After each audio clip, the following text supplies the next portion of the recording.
Okay, we're live. We are live. Again, I never tried this. I need to look at the actual recording to see if it actually starts when I say live or if there's a 30-second buffer, because usually there's a 30-second buffer. That's one of the things that, I want to make clear.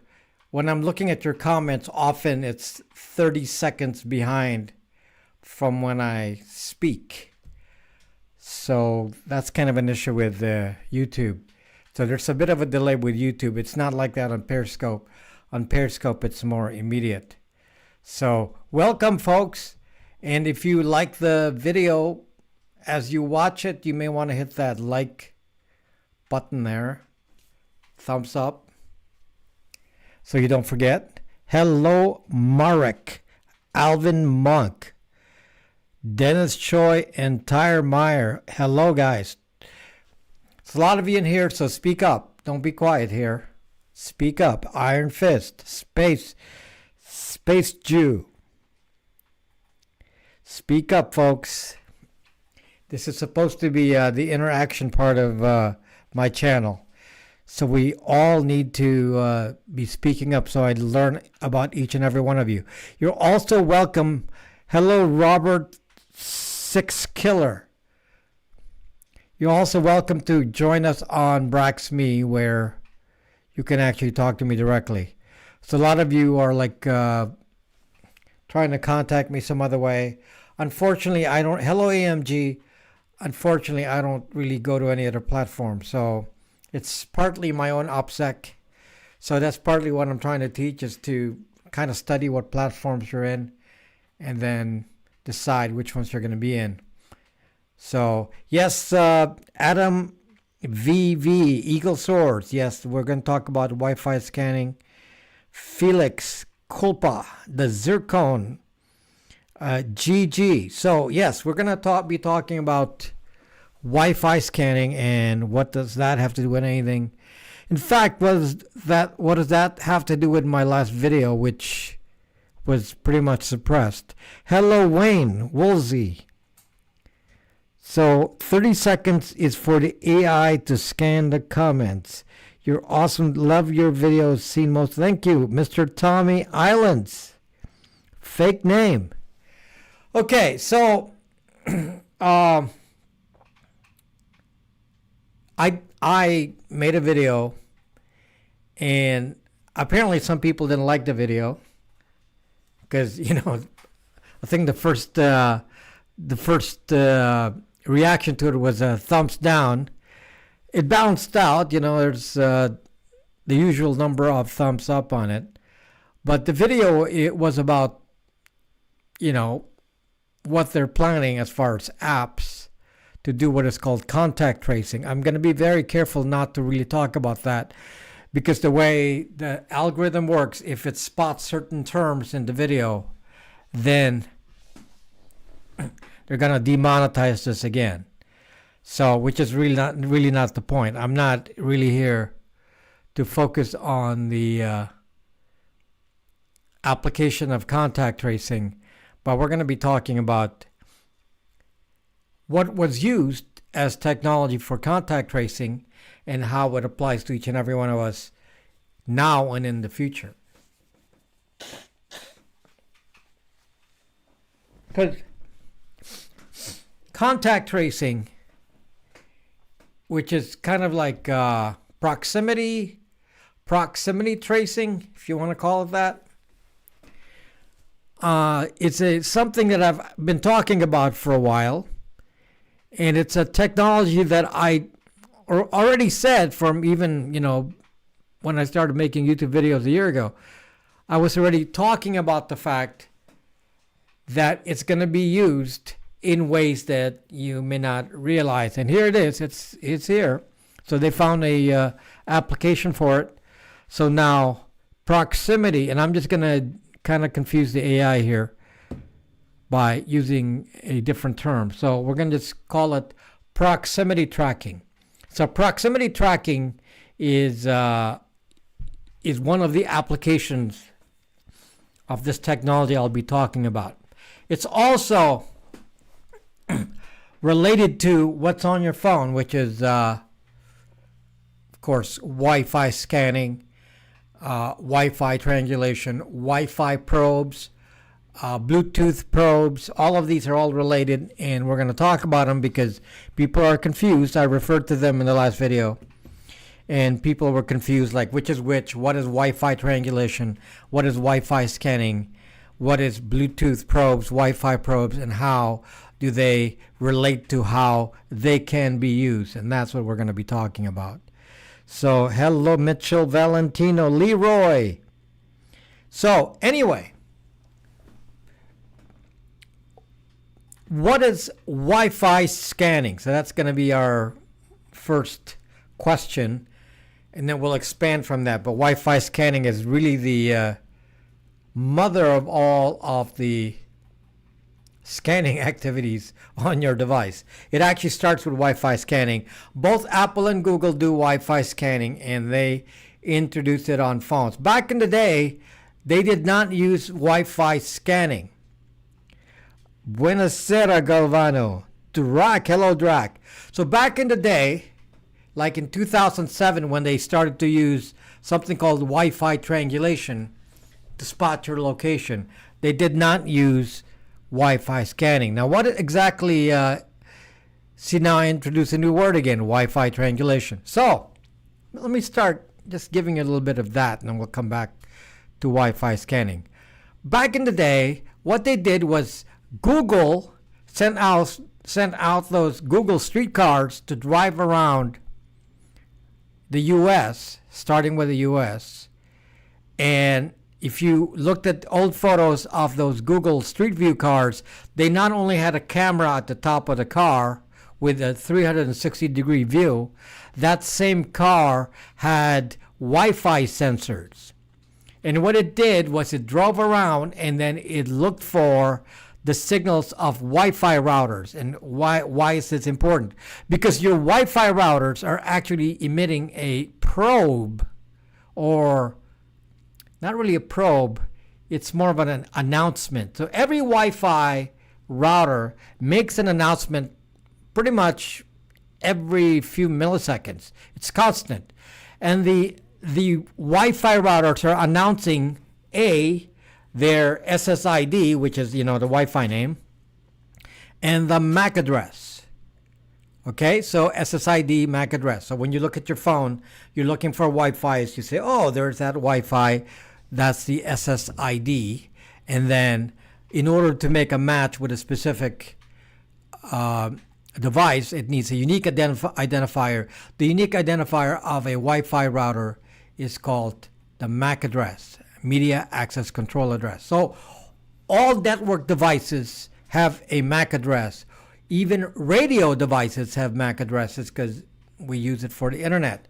So radio devices, which includes your router's Wi-Fi either on 2.4 gigahertz, 5 gigahertz, Bluetooth, all of that will have a a MAC address, Media Access Control Address, MAC. Okay, so back in the old days, they did not do Wi-Fi scanning. They had physical cars driving around looking for your Wi-Fis with these Google Street cars, and then they would record the signal strength of the Wi-Fi, then the GPS position of the Street View car, and then from that they will do some calculation, and they will then be able to say, oh, if I know 2 Wi-Fi routers near you and the relative signal strength of each, I can then find your location within 6 feet. Hello, Daniel. It's kind of early for you. Jellyfish. Livendi Zuck. Okay, so the Wi-Fi triangulation was the original way to replace GPS with a way that uses locations of Wi-Fi routers and your relationship to that by signal strength, and that will hone down to your location. But again, how they made the database of routers was done back in the old days by Street View cars. Okay, so I just want to make sure that's clear. So Wi-Fi triangulation is the way locations are determined nowadays, and they're more accurate than GPS, because GPS only works outdoor. So if you're indoors, GPS doesn't work. So in order to handle that, then they use Wi-Fi triangulation. And the other thing is, back in the day, GPS wasn't as accurate as it is today. So today, GPS is more accurate. But a few years ago, the U.S. government specifically made GPS only accurate to, like, I don't know, 20 yards or something. And now they've made that more accurate, but they don't even need that, because Wi-Fi triangulation is accurate to 6 feet. Okay, hello, James Miller. Okay, I am buying. Okay, so since I talked about Wi-Fi triangulation, which is the way we handle location, what exactly is Wi-Fi scanning? Why did I just confuse you? Because where does Wi-Fi scanning fit in here? So guys, Wi-Fi scanning is the replacement of the Street View car. You see, it's actually very inefficient to be driving around those Street View cars all over the world now and getting locations, because obviously they can only do it so many times a year, like once, maybe once every couple of years. And Wi-Fi routers come into existence, pretty frequently. So you go to the store, you buy a new Wi-Fi router, it's a new MAC address, and they have to identify that. So the way they went around this is they said, is there a cheaper way to track these Wi-Fi routers where we don't have to spend money doing these Street View things? And the answer is very simple. They said, why don't we make the Android devices the spy devices? Why don't we make every Android to act like that Street View car? So basically, this is what happens. So when you're running your Android device, this is de-Googled, but let's assume this is Android, the Google Android. This then will look for all the Wi-Fis around your area, find the current GPS position, and then report that to Google. So this is the crowdsourced version of the Street View car. So now that's built in. It's called Wi-Fi scanning. That's what term they call it. And Wi-Fi scanning is built into every Android, and it's also built into every iOS phone. In some places, you can actually turn it off depending on the device. If you go to network settings, there's a way to turn it off. But unfortunately, it only turns off some partial stuff there. So I wouldn't trust anything with built-in Wi-Fi scanning. So in any case, your device now is the spy. This is reporting basically every Wi-Fi that it ever spots. So when you go to your device and you go to settings, and you look at the list of Wi-Fi. So you go to here on Android Network and Internet. So this is Android 10. I go to the Wi-Fi section, and it gives me a list of Wi-Fis. That action of listing the Wi-Fis is exactly what is sent to Google, except they're sending that together with the MAC address of those routers and the signal strength. Well, basically, with a little bit of math, signal strength already reveals where you are in relation to the routers. So not only do they find the position of the router, they find your position without even doing any further triangulation, since you're the one self-triangulating and sending that data to Google and Apple. Basically, Wi-Fi scanning enables instant 24/7 location tracking without you giving any kind of permission, because it's part of the transmission of Wi-Fi router data. So to put it into simple terms, every phone is tracking, every iOS and Google Android phone is automatically sending 24/7 non-stop data of your location to Google and Apple only. Can't stop it. This is going on and on and on. Right now, if this were, well, actually, I'm running a iPad here.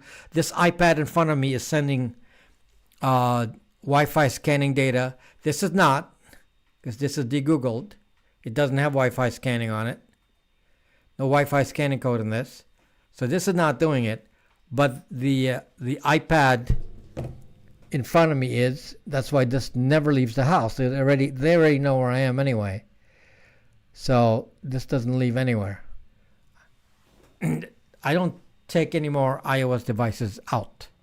I don't want them to be tracking me. So Wi-Fi scanning is a feature of every one of these iOS and Android phones. So are there exceptions? Yes. De-Googled phones do not have Wi-Fi scanning. So this is a de-Googled Android, AOSP, no Google apps. This has no Wi-Fi scanning. Linux phones have no Wi-Fi scanning. Okay, that code doesn't exist because in order for Wi-Fi scanning to occur, you have to send the data to the mothership, Google and Apple. If there's no code, they're not going to give that code to everyone. It's got to be from a trusted device. They don't want you to send bad data. So it only comes from Google and Apple devices. So if you have a Linux phone or an Ubuntu Touch phone or a AOSP de-Googled phone, it's not going to have Wi-Fi scanning, period. Okay? Hello, Jay. So King Sing. Okay, Frank. Hello, Frank Fipowicz. Okay, what if there is no Wi-Fi near you? Is that possible? How is that possible? No Wi-Fi access points? I guess if you're in Iceland, the data will not be exact. Let's say you're in Iceland or Greenland, and there's only one Wi-Fi device in the area, and that's yours. That's pretty good. If you only have one Wi-Fi router, it can't triangulate because there's only one, and that's not enough. It needs at least two. Can't triangulate a position with one. So, yes, people in Iceland, Greenland may be safer. That's why they make all the Jason Bourne movies there, because somebody must know that it's pretty hard to triangulate if you're the only Wi-Fi router within range. Okay? Laptops probably do not have Wi-Fi scanning. They only have Wi-Fi triangulation. The reason they may not have it is they don't have a GPS. In order to do Wi-Fi scanning, the device has to have a GPS. So Wi-Fi, your Mac, your Windows computer, all that has Wi-Fi triangulation, not a Wi-Fi scanning. Okay, now this Android device is AOSP, de-Googled. This one has Wi-Fi triangulation, but it doesn't have Wi-Fi scanning. Okay, now you're saying, what's the difference? They both reveal location. There is a difference, folks, because Wi-Fi triangulation can be controlled with permissions. So the OS says, do you give permission for location? When you say yes, you're enabling Wi-Fi triangulation. When you say no, you're disabling Wi-Fi triangulation. So even if I'm running Android and I turn all location off, then it shouldn't make a request to Google to give a location because I don't have any permission, so it will not send a request to Google. So the way Wi-Fi triangulation works is the application in question makes a request to Google to give your location, and in order to make the request, you're supposed to send Google a list of at least 2 Wi-Fi MAC addresses near you. That's how location tracking works. That's how location tracking works. You go, by the way, that's all built into the chips nowadays, so you don't even have to think about that. You ask the chip to get a location. Basically, the chip checks to see the Wi-Fi's around you, sends the 2 or 3 to Google, and then you get the results back, and then now you have your exact location within 6 zucking feet. So Wi-Fi triangulation is permission based. So if you don't get permission, then it doesn't work. Now, some devices do not do Wi-Fi triangulation because the logic for it isn't there. And for example, it's a bit of an issue on Linux devices, because I don't know if their logic for, I think their logic only includes GPS. It doesn't actually have that code that does Wi-Fi triangulation. On iOS, it's completely different. On iOS, it's actually inside the Qualcomm chip. So the code for doing the triangulation is built in to the Wi-Fi chip, the Qualcomm chip itself. Okay, so we're clear on that. Just be aware of SIM card and hardware. Mac spoofing won't help. Middle of the Apache reservation has no Wi-Fi and almost no cell signal. Doesn't triangulation require 3 routers? Thus the try prefix. Yeah, actually the triangulation requires only 2. So, yeah, why do they call triangulation and only have 2? Because we think about radio signals as being triangulated in 3. So when we think of RF triangulation, we always think about it in 3. But the mathematicians who made the triangulation code figured it out with 2 or 3. They may use a third one to, hone it down, but they can find you with 2. Okay, so now how does this apply to real life? Because I want you to understand what I'm really saying to you here, and that is your Google and Linux, your Google and iOS devices, especially iOS, because there's actually nothing you can do to turn this off. Even with airplane mode off, your iOS and Android, Google Android phone, standard Google Android, is always tracking your location. And many of you already know this with Find My Phone. So, as you know, some of you will say, well, I know how to use iOS, and it comes with this feature called Find My Phone, and you can turn it off. Wrong. When you turn off Find My Phone, it doesn't stop the tracking. All that it does, it stops you from seeing the tracking. So it always sends to Apple. So Apple will always know where every phone is, because there's nothing to stop that. There's no permission. Nothing in settings will stop it from being sent to Apple. If you were in an airplane and there's no cell signal, quite likely the data is cached. I don't actually know this, but there's some test programs written where you can actually take the triangulated data, cache it, and the moment you connect to the network, you send all that data in. Okay, so there's no need for you to actually be online to the network to be able to enable this. And one other thing about Wi-Fi scanning. Wi-Fi scanning does not require you to connect to the network. No. In fact, the Street View car was driving around your house way back in the day. They're not connecting to your network, because the reason is, as many of you know, I'm a licensed ham radio operator. You can just look for the frequencies and what's being transmitted on RF on the frequencies for Wi-Fi routers in the 2.4 gigahertz range and the 5 gigahertz range. And those devices, every few milliseconds, are transmitting a beacon signal. The beacon signal is actually translatable to the MAC address. It's actually a data stream announcing the MAC address and the SSID.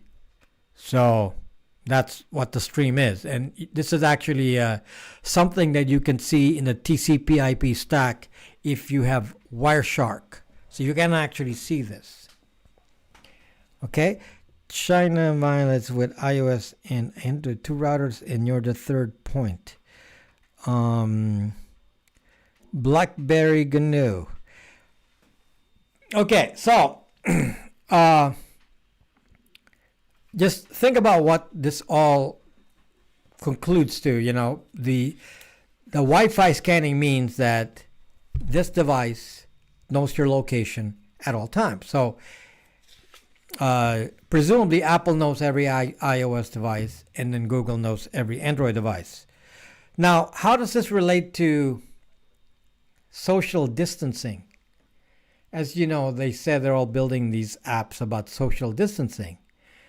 And it's amazing how they are able to lie to you and say, well, we have to build this apps about social distancing. And yet they went on the news, this is both Apple and Google, showing that people in Florida were not doing social distancing during spring break. They were showing the students on there, and they were showing the number of people on the beaches in Florida. And this was actually in the news. I saw it on TV. And they had a graphic, and it was from Apple and Google. I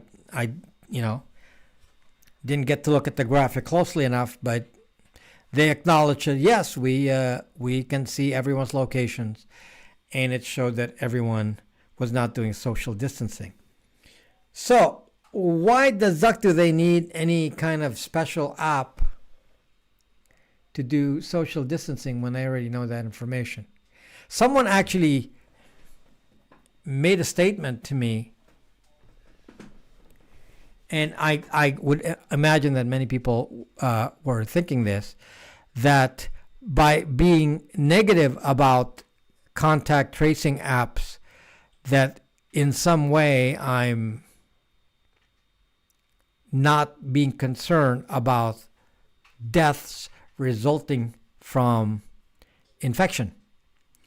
So, I'm so focused on privacy that I'm supposedly am not focused on infection. So if we can protect ourselves with any kind of app, in theory, we're supposed to just say yes, don't argue about it. It's an emergency. Do what we have to do, and let's save lives, and let's forget about everything else. Okay? Okay, and I didn't say that you should or should not download an app. I didn't say that. I actually said download it if you want, because it doesn't really have any relevance. The reason is they already know your location. I just told you with Wi-Fi scanning. Apple and Google specifically know everyone's location in the world. Apple and Google know who's doing social distancing, and all they need to know is who's infected. If Apple and Google had a list of who was infected, they can actually send you alerts and say you were in contact with an infected person. So if you want to save lives, there's another way to do this. Okay, you don't have to download any apps. There's another way to do this. It's simple. I said it in the video, but some of you may not have followed that, so I'll repeat it again. If you are truly interested in saving lives, and let's be honest here, they are already tracking us. So instead of faking this with some fake app that supposedly does something different than what they're already doing, all they need is a list of who is infected. That's it. Give us a list of who is infected. Now, they have this list. In case you think it's kind of a secret who's infected. And if you're wondering, how does somebody know in government that you're infected? Well, it's very, very simple. When you go to your doctor's office and they give you a test, they will give you a CPT code, CPT4 code, for the procedure of the test, of the various tests that they are going to give, whatever the code is. I don't know what that code is at the moment. And then they have to match it with a matching ICD-10 code. And the ICD-10 code, there's several variations depending on what kind of symptoms you're presented with. But I think somebody looked it up as, U0N7 or something like that is one of the codes. So anytime that a transaction is done in a medical office, every procedure has to be assign a diagnosis code. That diagnosis code for an infection, a CV infection is clear, and they assign a code for it. So immediately the government gets it through what is called the health information exchange, because your data is funneled in to centralized databases managed by some of the big players in EHR. So they have immediately a list of people with these codes, in the same way they know who has AIDS, in the same way they know who has any kind of venereal disease or anything else. They know who has heart disease. If you had a heart attack, had symptoms of a heart attack, all of that already known. In fact, your insurance company gets that information as well to say, oh, you've had some of these issues, because that is actually something that is shared with insurance companies.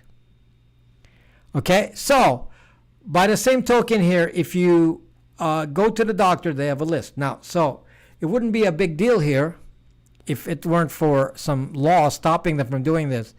But the government can share the list of CV infected people to Apple and Google, and they can just send you an alert through text messages saying you came in contact with this person at this location and this person has an infection.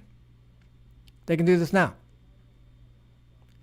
So when somebody tells me that somehow I'm promoting something that, Google, even YouTube even demonetized my video, that I'm saying you can't do this. Yes, you can do this, but be honest with us about it.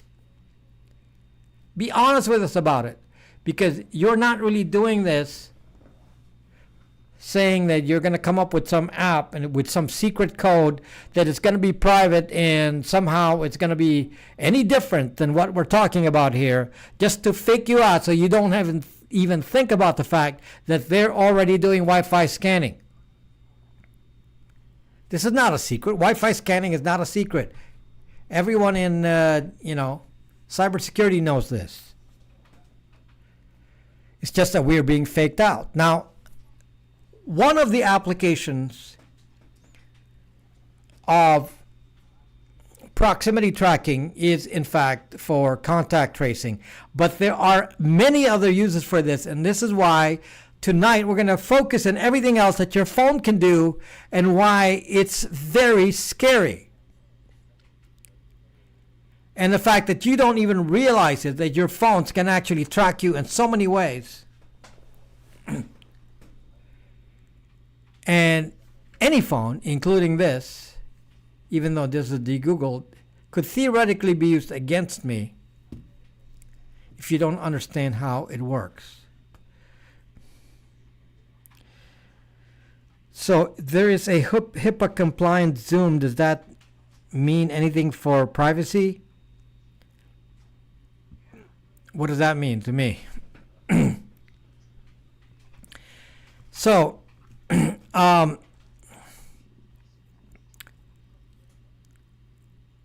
unfortunately, a lot of people don't understand that this is a radio device. So what I'm going to try to explain to you tonight, it's not just about the application of what I'm talking about with contact tracing, but what is actually built into this. And we're going to discuss this more as a hacker and as a ham radio guy to see what's actually built into these devices and how it can be used against you. Or maybe for you as well. You just have to be aware of what's built into it, and then you can decide for yourself. So, without further ado, let's talk about that radio stuff that's in your phone, and there's several on here. First of all, you have a Wi-Fi transmitter. The Wi-Fi transmitter is sending out signals in the 2.4 gigahertz and 5 gigahertz range. And I told you that they're actually constantly sending out a signal. Now I'm going to be more specific. Your phone is actually built to do what is called a Wi-Fi probe. So I told you that Wi-Fi routers are sending out something called a beacon. So if you have a Wi-Fi router like this is a Wi-Fi router. This router is sending out a beacon every few milliseconds. It's sending out a beacon every few seconds, announcing its presence and its MAC address every few seconds. Your device, multiple times a second, every few milliseconds is what I meant. Your device isn't going to do that because it's going to consume a lot of power. So your device sends out a signal called a probe on Android every second. So every second this will send out just a brief blip of a signal. So once a second, and your iOS phone will send one a second if you're using your phone. If it's on standby, it's gonna actually keep making the gap larger, and then if you haven't touched your phone in a while, it will max out at about 60 seconds. So the probe on a iOS device is about 60 seconds. The probe on a Android device is about a second. This is with airplane mode on or off. This has nothing to do with that. So if you think you're not emitting a signal with airplane mode off, then obviously you've been tricked. Because even when you're up in the air in the sky on an airplane and the flight attendant says put your phone into airplane mode, it makes no difference. Your phones are transmitting a ping or a probe every second. So if there's 300 passengers on the airplane, all of you are transmitting a ping, and they're supposedly bad for radio communications or affecting the avionics of the plane, but yet they built the phones to allow the ping to occur every second. Now, how do I know this? Because an independent study was actually made. They actually tested a bunch of Android phones, a bunch of iOS phones. It was done by a university. And they put some receivers in there to detect the signal, and they were in fact sending those signals at the frequency that I'm talking about, which is around 1 probe per second. Now, what is a probe? The probe is actually saying, hey, is my favorite Wi-Fi there? Meaning whatever Wi-Fi SSID you chose as your default, it's actually sending out a probe saying, is my home Wi-Fi in the area? And it's sending out that probe together with your MAC address. So this one here is also sending out your MAC address. Now, what's the MAC address again?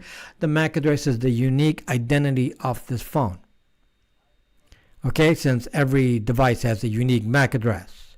So the MAC address tells them the manufacturer, so they'll know immediately that, oh, this is a Motorola. And the MAC address then will hone down to the specific model and the serial number. So there's a serial number to the Wi-Fi. Now, every radio device on here actually also has a serial number called a MAC address. The Bluetooth also has a MAC address, so it's part of the network. So Bluetooth can connect to a network, so it has to have a MAC address. So the Bluetooth also has a unique identifier. So this device has several unique identifiers. Again, the MAC address of the Wi-Fi, the MAC address of the Bluetooth, and the modem, the cell modem, does not use a MAC address. It uses a completely different network, so it's identified by IMEI. Okay, so built into the modem is the IMEI. It's hardwired into the modem, IMEI.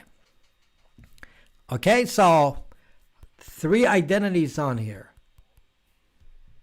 And you cannot stop these identities because you'd have to intercept the request for announcing the MAC address on all of those frequencies. Okay, so this thing is dangerous because without any contact, with just being in proximity, this sucker here is announcing your ID.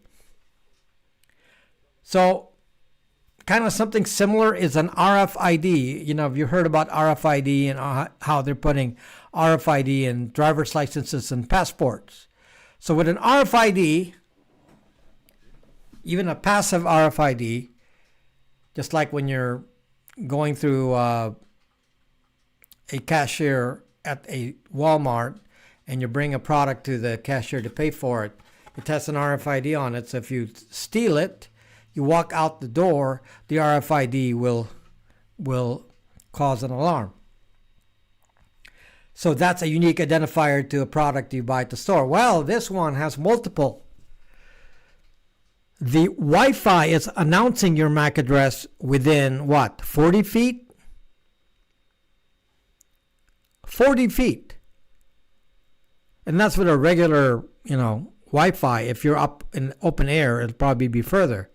But in a confined household environment, this thing is emitting a MAC address up to 40 feet. The Bluetooth, closer, maybe inside a room, maybe 10 feet, even slightly less, depending on if there's something blocking the signal, but it's announcing a MAC address. The modem, the cell modem, is announcing a IMEI, announcing your identity within what? A mile? A mile away? Do you understand what I'm talking about here? You got all these devices. This device here is identifying you uniquely everywhere you zucking go. Okay, so how do you use this? How do you use this? Now, I've told you this example before, and I'll repeat it again, but then we'll start getting into bad guy scenarios and see how I can use this. But I can easily write a program. I was going to put it on my Linux phone. The problem with writing a program for this on a standard device is that the modem needs to be a hacker kind of, the Wi-Fi that can do this needs to be specially configured to do injection. You need a injection capable Wi-Fi adapter. So I can put that on my computer easily, but I was trying to make a software that you can just walk around with so that you can actually spot people based on the beacons, the probes that are being sent by these devices. So that's fairly easy to do on a laptop configured with the right radio transmitter to receive that. But I was hoping to find a compatible device, one of these phones or Linux phones that has a compatible modem, a Wi-Fi modem, that can actually do that kind of injection. Anyway, so again, it's something easily built on a computer. So if somebody said, could you build one of these for Walmart? And the answer is yes. And it wouldn't surprise me if they already had one. And what this device could do, and I would imagine that any kind of security kind of location, like government facility, probably already has this. And what they can do is anytime you walk in the door, the door will register your device identifiers, primarily the Wi-Fi MAC address. Okay, so I'm telling you, this is announcing that every second. You can't stop it. If this phone is on, it's emitting your Wi-Fi MAC address, which identifies you. It's unique to you. In fact, other companies know your MAC address. Facebook does, because they specifically captured it. Okay, so again, understand what I'm saying here. I could be hired by Walmart to say, could you build me a software that identifies customers based on their MAC address? So anytime you walk into a Walmart, I can track the MAC address, find out which aisle you're going to, find out how many times a week you're there, and then use that to connect it with some other identifiers that I can figure out later on. Like if you go to the cash register, I can match your presence at the cash register to you, match the MAC address to you, and then I'll have more of a record about your behavior. Or if I go to a courthouse, someone could put a device like this at the courthouse entrance. So anybody comes in, we have a record then of anybody going in and out by MAC address. And we'll see if some MAC address did not leave, meaning they're still in the building, assuming they didn't turn it off. Thank you, Richard. Thank you so much. Walmart uses a device identifier application to track you in the store. Like I said, they probably already do this, but since I don't know the models and things, I can't tell you for sure. But it's not technology that I would be guessing at. It's pretty well known to hackers. So if I can do this, then I can actually put this kind of device anywhere I want. Now, let's just globalize this a little bit. Let's say I'm the government and I said, I think we're going to put these kind of sensors that are tracking these probes and then centralize the data. So let's say they put it, in every telephone pole. So every telephone pole will now have a little device that senses MAC addresses and sends it over to a central location. Could they do that? The answer is yes. Could they put it in New York City and put it on all the street corners and put this hidden device in all the street lamps and track everyone with a MAC address so they can report locations with this kind of proximity sensor by saying we recognize this MAC address and we found it over here? Yes. Again, this doesn't take much. So if I can actually track a MAC address and its movements in a city through these sensors, then I can track behavior. Okay? Now, this is not that different with what they're planning on doing with contact tracing for infection. What they're planning on doing with contact tracing for infection is to use a Bluetooth MAC address. So your device also has Bluetooth, right? Which is a shorter range thing. And the idea of Bluetooth is that because it's shorter range, then in theory it will report closer interactions than if you just use a Wi-Fi, which can be as much as 40 feet away. So it'll give you a lot of negative, false negatives if you use the Wi-Fi. So they're saying, well, Bluetooth is a little bit more interesting. So now what's the problem with that?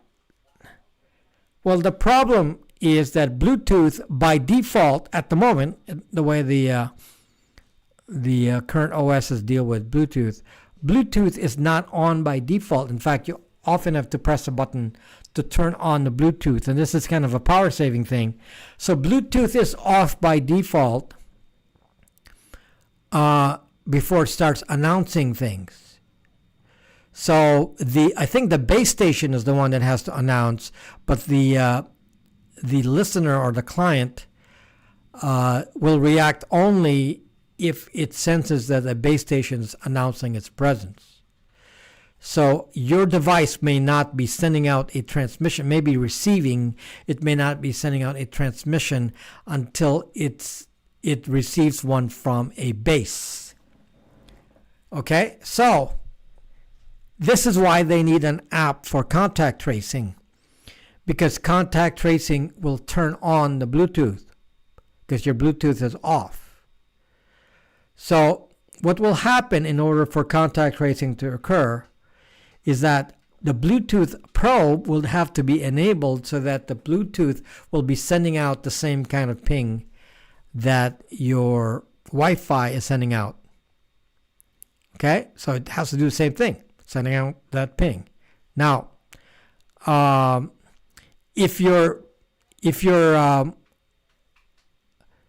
device is sending out this ping, then two devices pinging each other will say, okay, we detected each other's MAC addresses, so we'll record it into our database, and then we'll forward it to the app in question, whatever contact tracing app is in effect for Android and Google, and then they'll store it in a database, and then we have a match.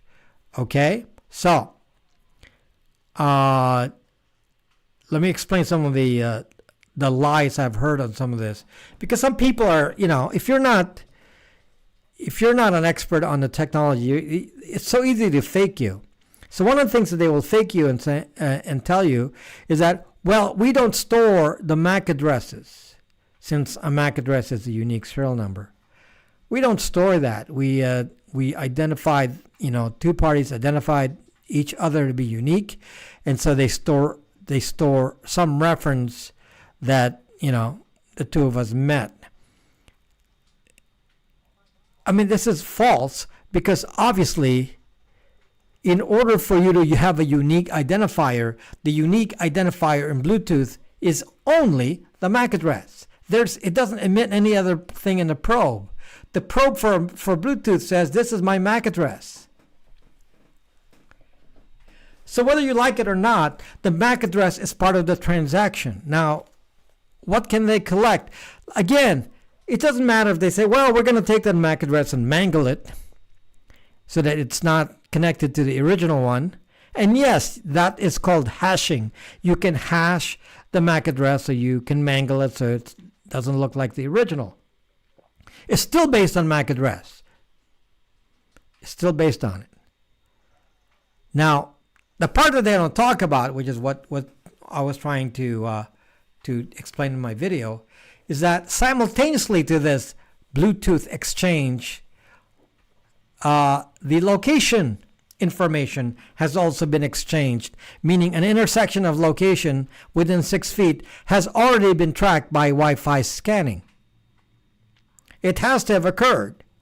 The only problem with this is if one person has Android and the other one has iOS, in theory, they're not going to have it in the same database.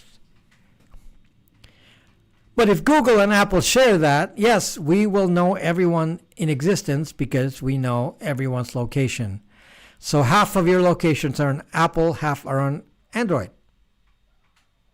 on Google. And that's really the only problem they have. It's not in one spot, it's in two, which is not a serious problem.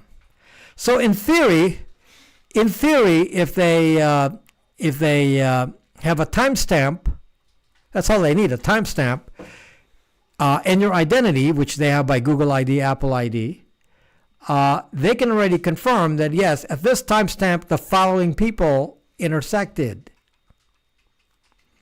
They don't need the MAC address thing. They don't need any of that. They already know there's an intersection. Again, the only problem is if one of you is Android, one is iOS, then they're not going to have the intersection data. But if both of you are on Android or both of you are on iOS, yes, they have the intersection of locations, in which case they can then match it to everything else because they know what your device MAC address is. They're iOS and Android. iOS and Android know your device identifiers. They know your serial number. They know the MAC address of the Bluetooth, the MAC address of the Wi-Fi, the IMEI. That is part of the information on the OS. OS knows that. It's not a secret to them.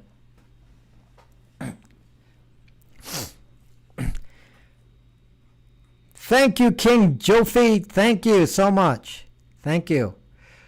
So anyway, it's just amusing to me that, we're kind of being sidelined with discussions of how safe this so-called Bluetooth approach is when it's really no different than what they already have now. And the reason they don't want to talk about the fact that they already have locations is because it's bad for PR. How would you like the PR to be that, hey, we can have sensors to track your phones, the probes, the Wi-Fi scanning, without giving location permission? I'm telling you this, but they're not going to say it. They're going to lie to you. And what I'm telling you is fact.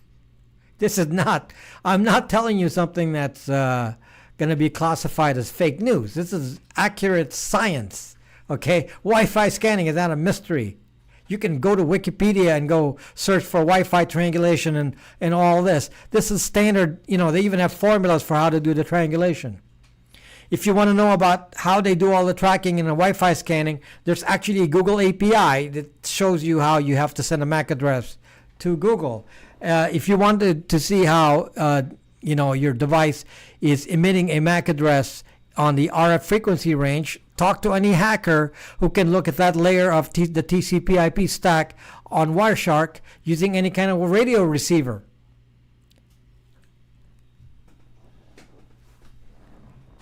Nothing I'm saying is a mystery here. Question is how you want to use it. Is Wi-Fi scanning mostly run by accessing Play services? No, it's a separate code that is part of Play services. Banana Man. No, it's when you install Google Play services, it's part of the proprietary code from Google. So it's part of the proprietary code from Google. Okay, so Bluetooth, Bluetooth is enabled at the factory level. What are you saying? But they may now, because of this talk about contact tracing, the OS could be changed so that Bluetooth is on by default. So this is now the next generation of apps. This is why I'm so worried about this. Because we're not paying attention. Here we are again, not paying attention. So this is really what's going to happen. Proximity sensing apps will now become standard. I'm telling you, people are writing this right now. Proximity sensing apps. Before it was based on location, but they're going to say, well, we're going to have a safer way for you to do this. We're going to have proximity sensing apps so we can do what is going to be known as contact tracing. And they're going to put that in social media apps. Trust me, just give it a few months. You're going to find out, will I have to say it to you when you see those apps come out? Will I have to announce it here and say, oh, here, a new proximity sensing app? I'm sure it'll be integrated to Pokemon Go. There'll probably be a new version of Pokemon Go with proximity sensing. Do you see any use with controlling pandemics?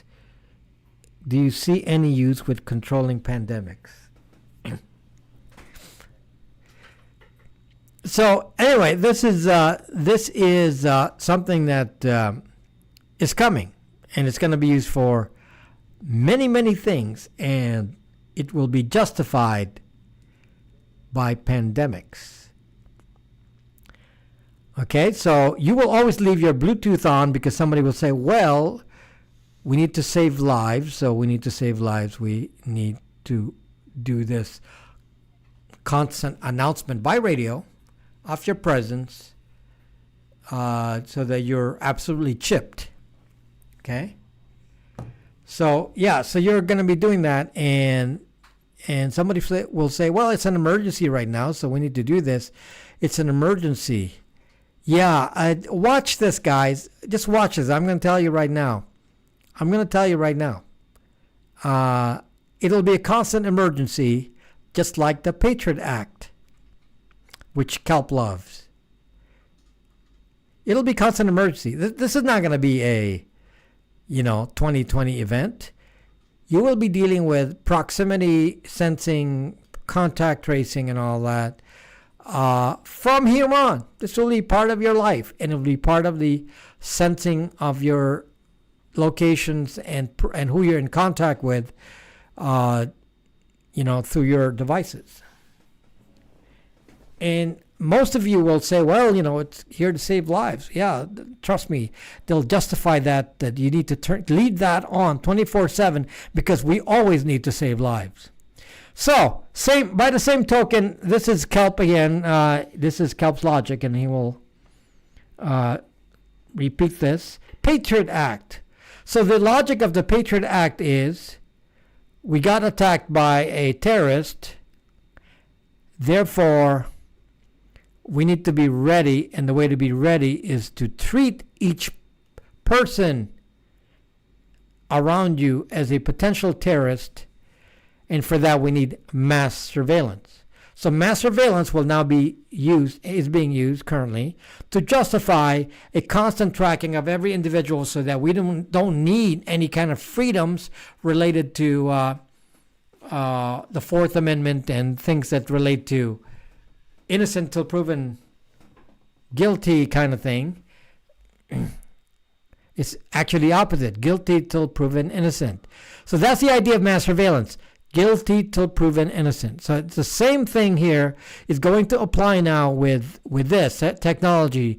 Everyone can be affected. Therefore, you need a tool to track everyone's contact. And the only reason for tracking contacts is because of the potential for infection. They're not going to tell you that the reason for tracking contacts is to build relationship maps. They're not going to tell you that. What is a relationship map? A relationship map is pretty hard to evade because it means that somebody knows who your circle of friends is. If you try to escape, let's say you're trying to hide from some government somewhere, with relationship maps, you will have nowhere to go. Because anyone you've ever talked to, you basically can't talk to anyone you already know. Because this is going to be part of our lives. So, yes, so a relationship map, which is being built now from contactless, will get even worse now because it will have proximity as part of it. Not only will it have a connection of people by who you talk to, they will now have a database by proximity based on Bluetooth. So Bluetooth, just mark my words here, Bluetooth tracking for proximity will built into to be always on now, just like Wi-Fi probing is on this phone, which gives you kind of a proximity within 40 feet. They're going to have Bluetooth on soon. That's very easy to do. They can just modify a new version of the OS. The next version of iOS will probably turn on Bluetooth probes. And you'll never know it. They'll turn on Bluetooth probes without you knowing it. And you just have to accept it. It's there.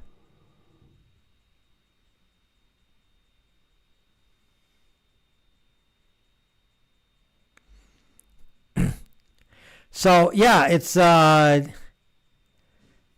yeah, you can nail criminals. Sure, Kelp. Whatever. If you consider everyone to be a criminal, then yes, you're going to nail criminals. Apparently, to you, that's no sacrifice. Kelp, by the way, is the person who actually responded to me in a live stream and said that would you want to have a checkpoint at every street corner, so when you walk around your house, your neighborhood, you go to the checkpoint. Now, I used to live in Beverly Hills. And, I'd go walking at night. I like to walk, so I walk at night. Back when I was living there, and, police would stop you and check your ID because there was something suspicious that happened in the area. Now, so basically, the idea of a checkpoint is that you treat anyone who walks by as a suspect, even though they haven't done anything suspicious, just by being there. So that's how mass surveillance works. Mass surveillance works by spotting all activity, and then they hone down and say, well, we're going to go check everyone's ID, whether or not you did anything wrong. So by the same token, we are now going to have a new database. So this is going to be a enhancement to the surveillance database, because not only are we going to have mass surveillance in our internet activities, we are now going to have mass surveillance in proximity tracking. And mark my words, this is going to be combined. Exactly what I'm saying is that not only will the proximity be recorded by having people record it, they can actually have sensors in buildings, in street corners, and street lamps. They can add this without much of an effort. They can put all this and suddenly track us with our radio transmissions with these. It's basically like embedding a chip in the back of your head that's emitting an RF signal, and we're going to be willing to do that for the rest of our lives. So this is now where we are. It's here. It's here. This is going to be happening. Now, can we fight this right now? Well, at the moment, we have some limited fighting capabilities, and I'll tell you what they are. But, you just have to understand that it's not a complete solution. This phone, being a de-Googled AOSP running a Brax OS, this does not have Wi-Fi scanning. So that part of it is not here. So this is not able to sense location. Now, when they start turning on Bluetooth to be always on, it's now a question of, are you able to turn it off on the OS side? Is there a setting where you can turn off the Bluetooth? So that, I'm sure that'll be something that people will work on. If they make Wi-Fi scanning always on, they can now turn off the, wait, let me explain that. Let me explain that a little bit better. Wi-Fi scanning. The way Wi-Fi scanning actually works is it works in combination with the probe. So I told you your device sends out a probe every second. That's also what it does. It sends out a probe and then it listens for response from the Wi-Fi. So it sends out a signal and then it expects the response to come in, recording it. So that's part of Wi-Fi scanning. So it sends out a probe every second, expecting a Wi-Fi to respond and say, yep, I'm here. This is my MAC address. Okay. One of the things that people have noticed, that if you use a de-Googled phone, a phone without Google Apps, a phone running Android open source project, no gaps, is that the battery lasts longer. How many of you have found that? This phone here, I only charge every 2 days. It has your standard,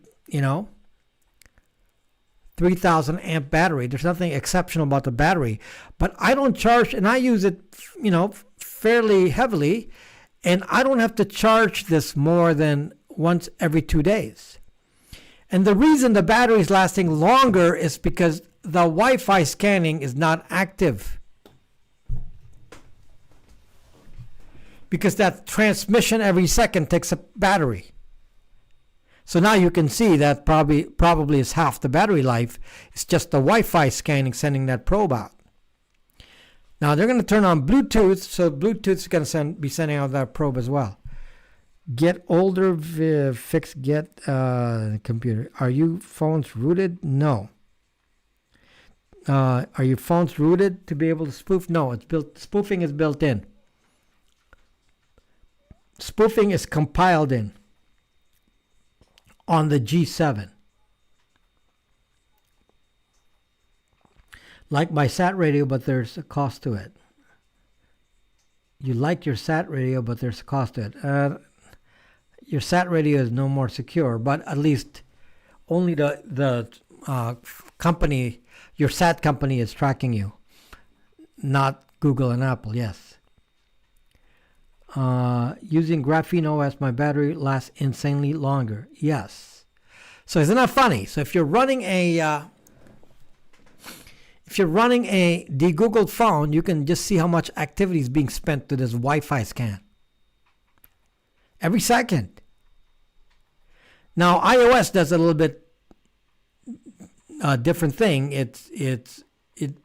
If you're not using your phone, it starts elongating the time for the scan to occur, a few seconds and then all the way up to a minute if you haven't touched your phone in a while. So they're saving battery through a varying range. Android doesn't do that, and probably because they want to capture all the Wi-Fi routers around you, and they also want it to be more responsive. Law professor said our U.S. has many weird laws. Average American commits 7 felonies per day without realizing it. Yes, but they can sell that info. So what did I miss here? We can turn off the Bluetooth only via hardware switch on a PinePhone Librem 5. No, there's other ways to turn it off. If you're never going to use the Bluetooth, in theory, you can overwrite the driver on a Linux phone. You can do it on that level. If you know what the driver is, you could, in theory, kill the driver. Which on Linux you can do. You can unload the driver. So you don't actually have to turn off a switch. So if you know what the driver is, it may be a blob, but you can unload it. And fortunately, Bluetooth is a standard driver called BLUEZ, Blues. So all you have to do is unload the Blues driver, and then Bluetooth will stop. Okay, so there are ways around this. So anyway, if you see what I'm talking about here, and I'm concerned because we don't actually realize that these devices are much more dangerous as identifiers than we think. For example, one of the applications I wanted to do was to spot people approaching my door before they even knock. So that's one of the sample applications I was going to work on. And it's easy to do. So all I would have to do is when I record a MAC address, if I know who they are, I validate their identity with a MAC address. So then next time I spot the device, I say, oh, yeah, I know who you are because I've recorded you as being my brother or my sister or somebody. Okay? Now, as I encounter somebody new, then I can say someone is skulking around by the door, someone I don't know. So that was the application I was gonna build. And you can see how interesting that application can be. And you can also see how you can use that in any kind of interesting ways. Right? So you can put a device like that, I could put a Raspberry Pi tracking that same information and put it in key locations and then collect that data and then be able to triangulate the presence of people in various places. Even as a small operator. I don't have to be a big company to be able to use that information kind of a sneaky way. The weekly Friday night PinePhone promotion stream here at Braxme. What? Learn how to... yeah, so that is an app that the only thing that's been stopping me is I was trying to make that app run on a Linux phone. And the problem was finding... And I really haven't worked on it in a while, but when I last worked on it, the thing that I was looking for was a compatible Wi-Fi. And I did not know at the time. I was researching the PinePhone to see if the PinePhone Wi-Fi was compatible. And you also have to find a 5 gigahertz and 2.4 gigahertz version of that so that you can spot it on both frequencies. And then you have to also scan the different channels. You got to run up and down the channels and spot people as they announce their identity on multiple channels with the MAC address. So that's what I was going to work on. And yeah, that would be an interesting app, right? Because, you know, without even taking a phone off their pocket, you can actually go say, oh, somebody, oh, it's the mailman. The mailman is approaching the door, or the UPS guy. I recognize that guy. Or some unknown person is out there. I'm not going to answer the door. Maybe I need to pull out my gun. I don't know who that is. So, kind of an interesting app, right? And the thing is, it's not, you know, this is something easy to build. I mean, any hacker would know how to build this. So, nothing special, no special skills required, just knowledge. You know, and you can actually find out what the TCP/IP layer that does this, and you know what part of the TCP stack, and identify that signal. Very easy to do. No name, no name. You would support an app like that. Sick idea? It's not even new. I told you, high-end corporate, cybersecurity firms already have this. You know, I'm only talking about building it for the average person. This is not, you can do it manually with Wireshark. I don't need anything special. I can do it with Wireshark already. Which caliber is appropriate for neutralizing Bluetooth chip? And that's the other problem now. Okay, so here's the next problem. What they're doing now is integrating Wi-Fi and Bluetooth all in one chip. It's called an SoC, system on a chip. So you can't even separate the components anymore. So when you buy this is true of the PinePhone as well. The Wi-Fi chip also includes Bluetooth and GPS. So that's how they're doing it now. So it's all integrated into one. So you can't actually go in there at the component level and say, I'm going to turn that off. You can't. So, but, if you understand the technology of what I'm talking about and what I'm capable of doing as a hacker, it should worry you. Because there are many uses of this. Many, many uses. One of the uses of this, I'll tell you one use that I'll tell you one of the uses that I can put this, since Kelp likes this kind of technology because he likes to be spied on. So let's say I want to use it against Kelp. So all I have to do, and this is something I actually already thought about, is I would just get near Kelp's house, maybe drive by, park in front of his house, and detect the signals of the network and detect all of the Wi-Fi devices and their MAC address. And let me tell you what that's going to reveal. If I parked in front of Kelp's house, I would know that he has Ring. I would know that he has Wise.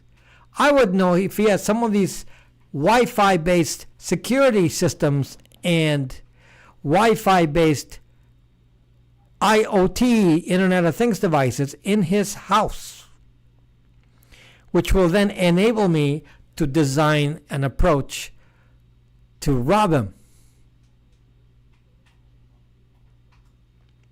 So Kelp will have no problem with that. That'll be perfect. So the technology is there for that.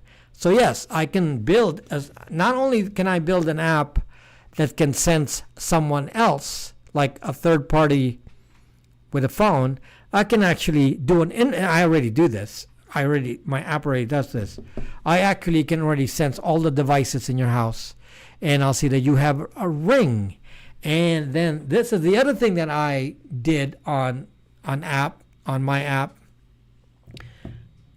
which is on GitHub. And I didn't really work on it in a long time, but when I last worked on it, what I did was put a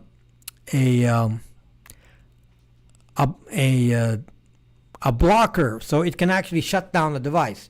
So I can actually go say, "Oh, you have Ring," press the button, and then I shut down Ring. So then the camera stops working. Pretty cool, huh? So I already did that. Actually, I already have that running. So, I tested that.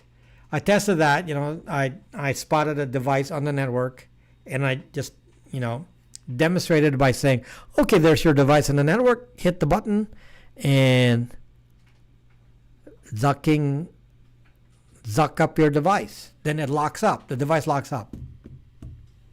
Pretty cool. So that's the kind of thing that now can be done if I know your MAC address.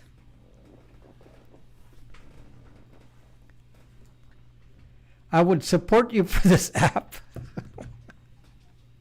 So, you understand what I can do here? It goes beyond. So the MAC address now can be used to attack you, to do denial of service. So if I know your MAC address, because you just announced it to me, then I go back and say, "Let me disconnect you from the network so you don't have any network." So I can go, today I can do this now. I can go using my app, the one that I have on GitHub. I can go to Starbucks if there were no social distancing. I would go to Starbucks, find out all the people on the network because they're all on the Starbucks network.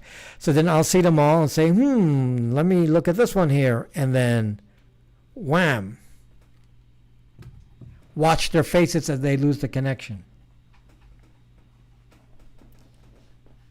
Simple stuff. I'm telling you, this is not like,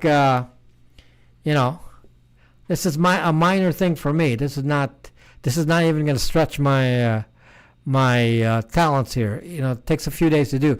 Now, I don't have even days nowadays to do a project, but this is not a difficult thing to do. Not a difficult thing to do, but I'm just trying to tell you many things that I can use this information for to be on the offensive. So that's the kind of stuff we're going to be expecting in the future, guys. This is, when you open up something like this, then more things can be spotted. So actually, I could send out people walking around.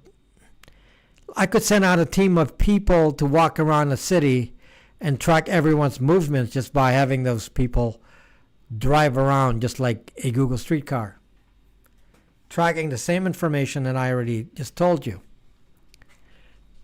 So if I wanted to track anyone in the city, all I have to do is drive around every street, track all the MAC addresses, and say, "Oh, that's where you live." So now I have your MAC address. It's a kind of a different layer of information, but it's there.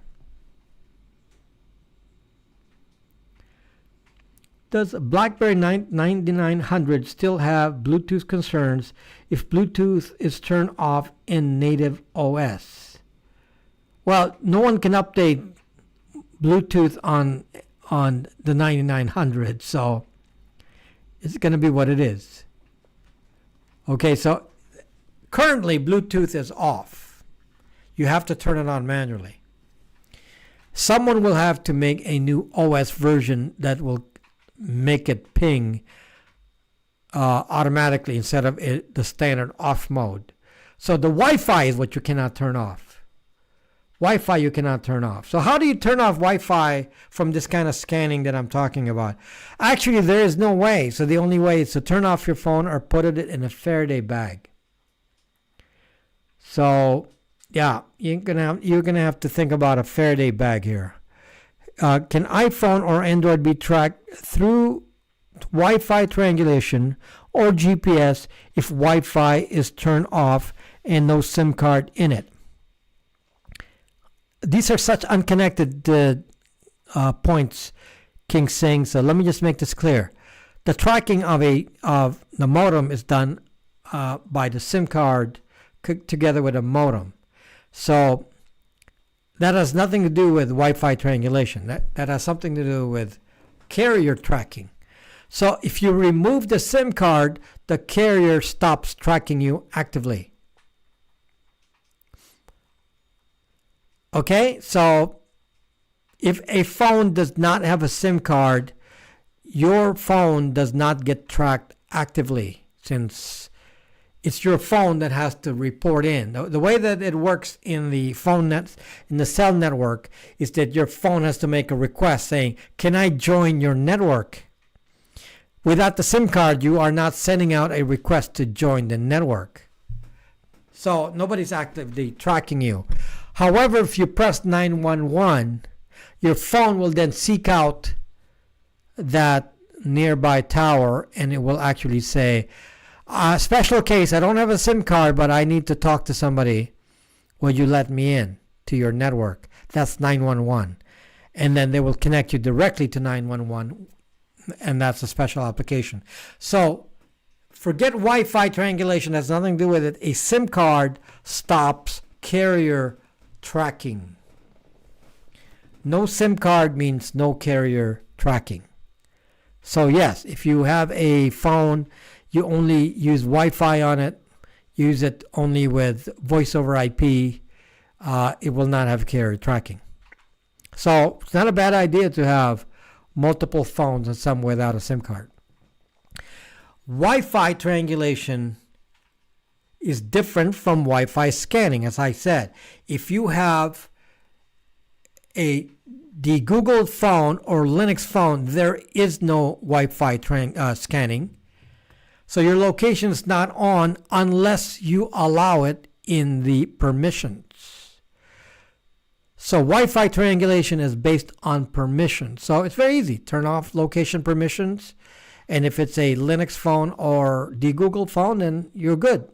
That's it. Take off the SIM card, you're good. Okay? Now, if your phone is an iOS phone, an iPhone, or a standard Google Android, no. You can't turn it off.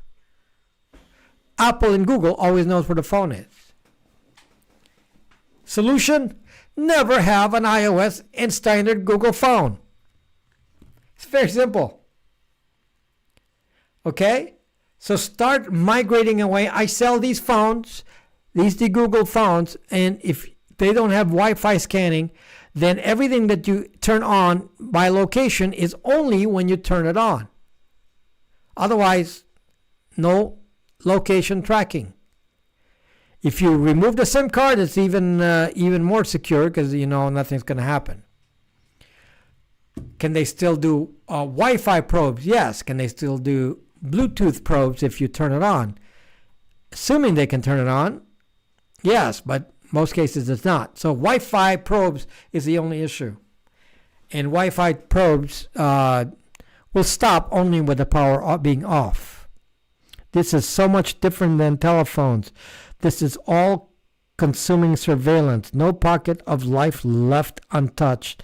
It is happening now, and profit will be made in the lowest possible ways. Now, the problem, how to privacy and InfoSec, is that this is now being used with the argument that, hey, we need to track your Bluetooth and Wi-Fi to save lives. See, that is the scariest part, guys, because what are you going to say to that? Hey, you need to turn it on because you're going to save lives. If you don't turn it on, you're going to be killing people. You murderer. That's what's going to happen. You're a murderer. You didn't leave your Bluetooth on. You zucking murderer. Zuck. Guilt trip. That's you're not carrying an iOS and Google Android phone. You want to kill all of us? That's going to be the new argument, guys. That's going to be the new argument, and Kelp is going to come back and tell me that.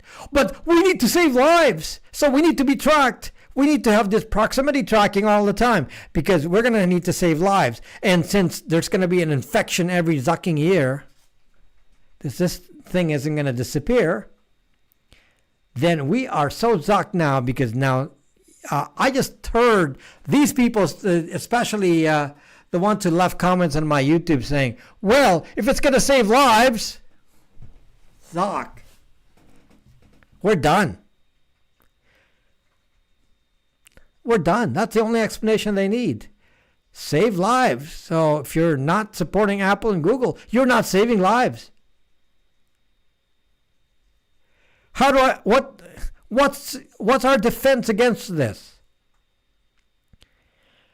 More privacy will be lost, and now we don't have any defense because they're going to come back and say, well, Patriot Act, terrorism, Bluetooth scanning, save lives. We're zucked. We are so zucked. We can control you better than you can control yourself. Kit.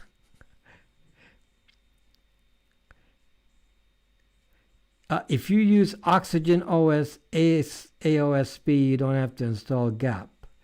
No one cares about your life, only you do. Yeah, but guilt, it's if you're not helping the cause, if you don't allow yourself to be surveilled, then you don't care about lives. So I'm going to be telling you the truth here, guys.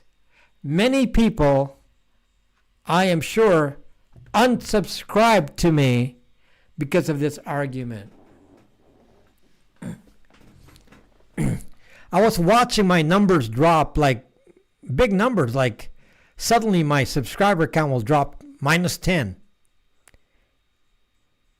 And you don't get that kind of drop unless somebody is like, being fed the video and they're not liking something. And you say, well, I don't want to hear that.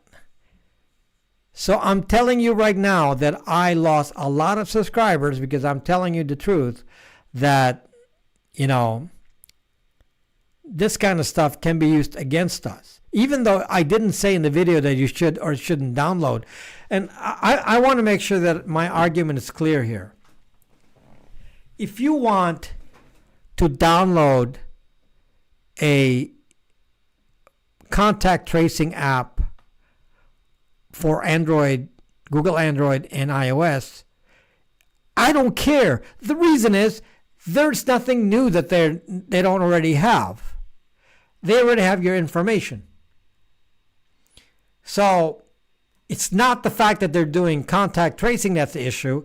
It's like they already have the same information elsewhere anyway. So the fact that you agreed to carry that phone is already zucking you, and doing that is zucking you. It's not going to zuck you anymore. So if you're carrying an iOS phone and you want to download that app, don't care. The question is, why do you have an iOS phone? That's the question I'm going to ask you. Why do you have a Google Android phone? Because those are clearly not going to have that on here. So if you go to a protest, so look here I saw in the news, a bunch of protesters were in Huntington Beach, California, and they were protesting the coronavirus procedures, the lockdown. They're protesting about having the lockdown. So should be no issue for Apple and Google to identify who all those people are. Okay? Anyone who goes to any kind of gathering, Apple and Google know who they are and can profile you or report you to authorities or do whatever they want. But they know by event and just looking at a GPS and say, oh, okay, they were in the street corner at this time, so therefore we know all these people with these very strange beliefs as per Apple and Google. So you can see how you can be classified and profiled just by being somewhere.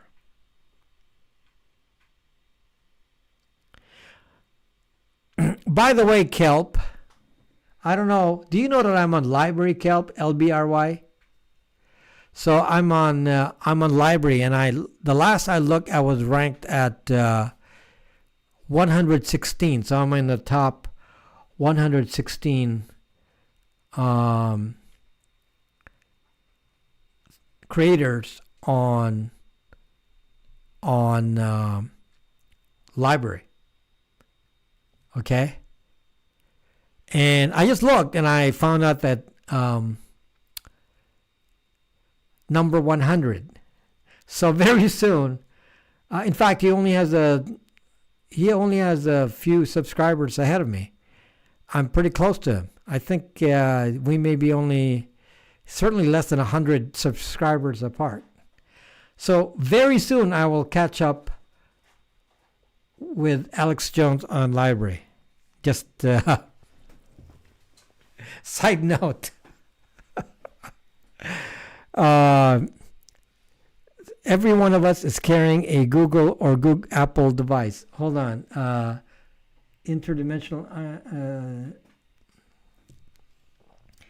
Are you going to do live streams? There's no live streaming on Library.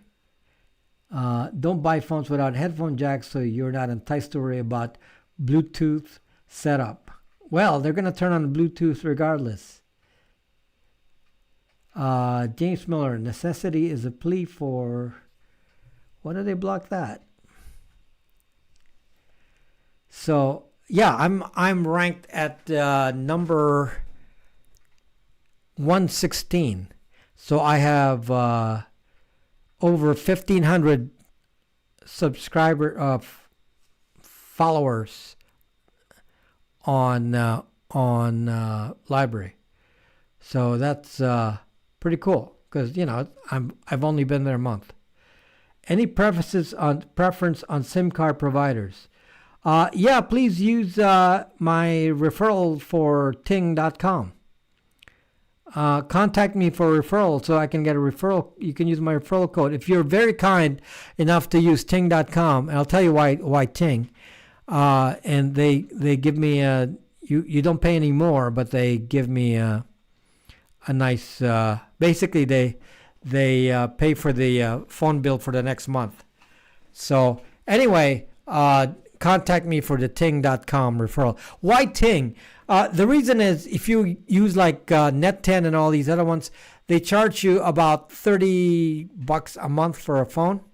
Well, with Ting, it's great for using it as a burner if you only want to use the phone number for two-factor authentication or any kind of part-time use. Ting is best for that because you don't have to pay so much if you're going to only use one aspect of it. For example, if you're only going to use data, you can only pay for data. If you want to use texting only, you need to pay only for texting.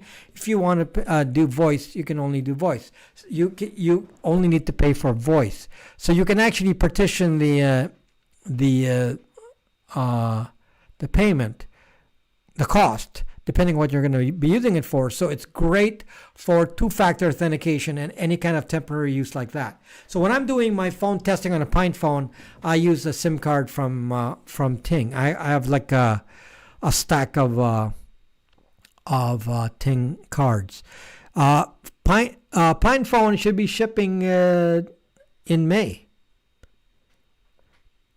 Yeah, you can order Pine phone now. It'll ship in May. I use Mint. It's owned by Deadpool. Dump your phone and get a. I just have my cheap Baofangs. I don't need to get an expensive Yaesu. Just cheap Baofeng. $25. And of course, I have this expensive somewhere in here. Where is it? I have my expensive HF radio. So this is my XRP HF radio. UB ports edition now. That's, that's neither here nor there. In the description below the live stream, you can support Rob by pledging to his Patreon or a product from his online store. Yes, so I make these products for myself, and then if I think it makes sense, and I sell to you. So everything I actually have on the stores are things I use myself. For example, I sell these phones. This happens to be a Motorola G7 Play and de-Googled. And so I sell these phones and I customize it with Brax OS. And this will not have Wi-Fi scanning. So it has nothing to do with Google. There is no Google on it whatsoever. In fact, the only identity on this phone is fake. So this phone does not have an identity. So if you run some sort of Google app, by default, I don't load any Google apps on here. But let's say you load Waze. So Waze is owned by Google. But there's no identity here. There's no Google ID. I've never put in a Google ID on this. It doesn't know who I am. Since there's no OS identifier, it actually doesn't know who owns this phone. Since it doesn't have Wi-Fi scanning, the only time it has location is when I turn the location on. And for the most part, location is always off. So if I'm going to use Waze, only when I need to use Waze, then I can turn location off. And then when I'm done, I can turn it off. And then, so for the most part, this device doesn't emit a signal whatsoever. So that's why I sell these phones. So I sell two kinds, and one is a Motorola G7 Play, which is slightly cheaper, and then the slightly bigger one and slightly more expensive is the Moto G7. So the G7 is $299, and the Play is $269. So they're very inexpensive for what they are. They're actually 2019 phones, and I'm buying them as open box. So they're actually mint. They look new. They're in mint condition, and so you get them. They pretty much appear to be new, but I have to open the box. Some of them are new. Some are open box. Some are actually completely new. Like some of the ones I don't have one right here, but for the most part, I try to buy them new or close to new. Then on top of that, then I have a Nexus 5. I'm running out of those. They're getting really hard to find now. So it's really hard to find a Nexus 5. So at the moment, I only have 16 gigabytes and 132 gigabytes, and that's it. I can't even find one. So I'm going to be out of those for a while. And those are running UB ports, Ubuntu Touch. So I have those right now, but I'm not going to have those in stock for a bit. So, and I'm out of G7s already. The G7s ran out. So I still have some plays. I'm going to have G7s next week. So that's difference between Lineage AOSP. Mine are not standard. These are all modified. So it's neither of them are standard Lineage. Okay. So they're modified. They have to be modified to spoof, because the idea is to spoof the identity. It's not just standard AOSP. You have to do the spoofing. So you have to modify it for that. Okay, so the Moto G7 Play is running Android 10 AOSP, and then the G7 is running Android 9 AOSP. based on lineage. The one on the G7 is lineage based. But again, it's not lineage. It's based on it. And then I have, this is the next most popular product. It's a router, and it's a VPN router. So as you all know, your identity is primarily tracked through location on these phones, your device identifiers on these phones, your Google ID and all that. And the next is your IP address, which is being tracked on the internet. So this device basically becomes your Wi-Fi router. And then if you connect to the Wi-Fi router, then you're automatically on the VPN. You don't have to think about it. There's nothing to install on any device. You basically are doing it all through the hardware. So this is a hardware solution which works best in a household with many, many devices, because it's very hard to configure multiple devices to run a VPN. Very hard. If you have a typical household with kids and computers and iPads and Macs and MacBook Airs and iPhones and Androids, and how many devices do we have in a home now that are using the internet? I mean, we're talking about a large number. We could have 30, 40 devices in a house that need to connect to the internet. And if you don't have a VPN router, you have to configure the VPN on every individual device. And if you understand the experience that I have, you will often forget to turn the VPN on. And your family will never turn on the VPN. And if one of you exposed the IP address, you are all exposed, especially on Facebook. So that's the second product. This is a very popular product. I sell a lot of these. And you can just buy the software or buy the whole thing with Raspberry Pi. Or you can buy the Raspberry Pi yourself and just buy the software for $99. So does the VPN on that router get blocked by Netflix? Sometimes it does, sometimes it doesn't. In which case, I don't really worry about that. Netflix is not what you're hiding from. Netflix is not you're not sending data to Netflix. You're taking a stream. You're not doing anything to them. So it's not an important thing to be, for privacy reasons, it's not important.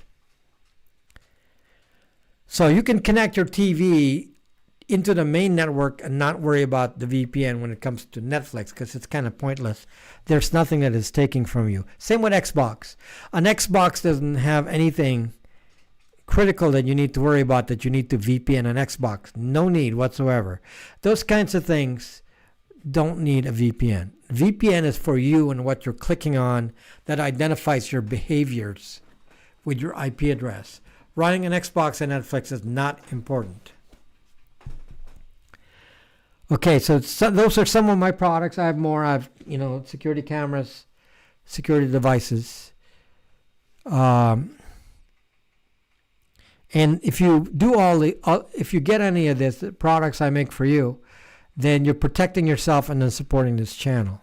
Can you make a Brax router that uses WireGuard? Performance of Cha-Cha symmetric ciphers amazing on non-hardware accelerated low-power CPUs if operated in kernel space too. Not sure it really matters, because then I'd have to have WireGuard servers, because it's not just a router. The router has to connect to the VPN. That means I got to set up new servers just to run WireGuard. It's nice in theory, but nothing that actually benefits the most of you, because it doesn't really. It's not going to use that much power on a Raspberry Pi anyway.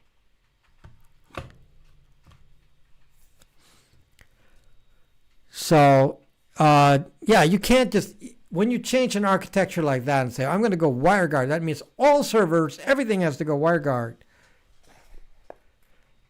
And every device has to support WireGuard. And I have to write installation instructions for everything that will run WireGuard. And WireGuard just basically just got to the kernel. So it's not even perfect yet on the Linux kernel. I guess iPhone does without SIM. I have to wonder about data not being sent to Netflix. They seem to remember where you left off when you stopped watching. That is not important data, Philip. That is not important data. I mean, we need to put things into perspective. So, do you think your choice of movie is really that relevant? I mean, you're kind of mixing it up with millions of people. It's not all that identifiable, the fact that you watched a certain group of movies. So in the case you're talking about in regards to Netflix and Xbox, would you segment your net? Yes, I do. In my network, I run my router wired. So I run one segment through here and one segment through the normal Wi-Fi. So this is in charge of one segment. And I actually plug in other Wi-Fi routers to this. Thank you, Token Tech. Thank you. Let's see. What if it's not going to be that's not Netflix. Hey, you, that's you're going to the wrong website. That is not Netflix. Hopefully you have a VPN on that other computer. That is not Netflix.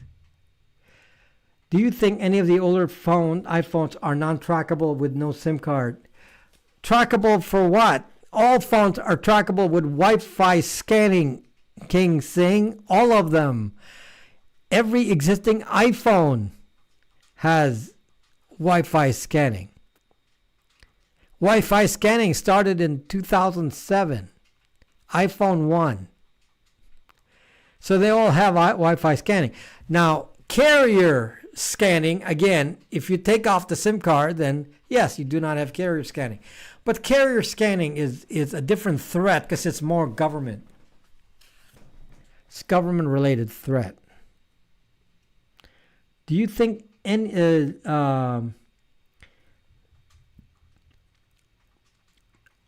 are some privacy dangers with Netflix as they collect metadata on usage? Zircon, it's just too much of an effort to worry about it because they actually block corporate IP addresses. They don't even actually block VPNs. They block corporate IP addresses.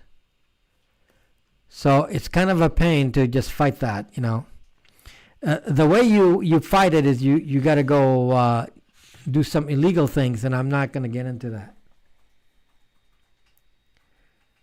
iPhones dynamically change their MAC address when Wi-Fi is in scanning mode. Kitty's review, you're talking about something they introduced in iPhone iOS 8.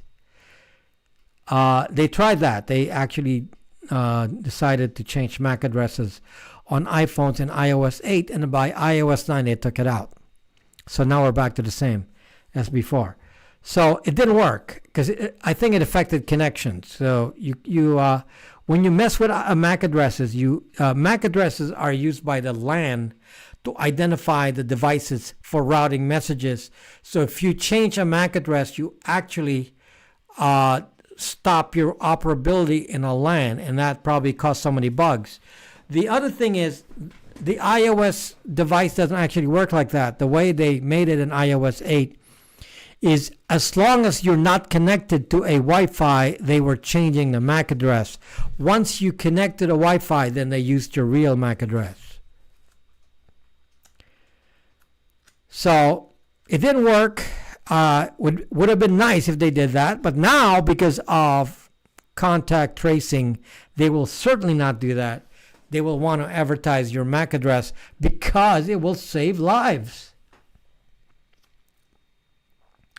Do you prefer your de-Googled Moto G7 to the Pine phone? Jellyfish, reality is the Pine phone is not yet ready for prime time, so I don't have a choice. There's still so many bugs on Ubuntu Touch and Debian Foch, which is what I like to use on it. And the Wi-Fi is a lot slower. The Wi-Fi is only BG and N. It doesn't have AC. So even a Nexus 5 has faster Wi-Fi. I thought that was the IP address, not the MAC address. No, so iOS 8 changed the MAC address to stop people from collecting the MAC addresses. So they knew about what I'm talking about. This is something they were concerned about even back then. What's your opinion?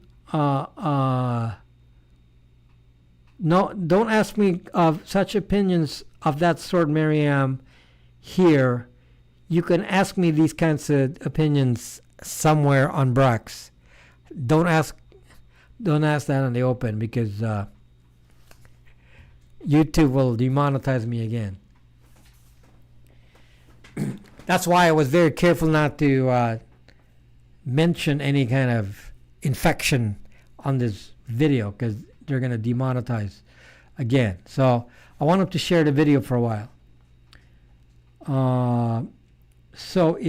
By the way, did you notice that YouTube has been removing like crypto channels? Does anybody know why?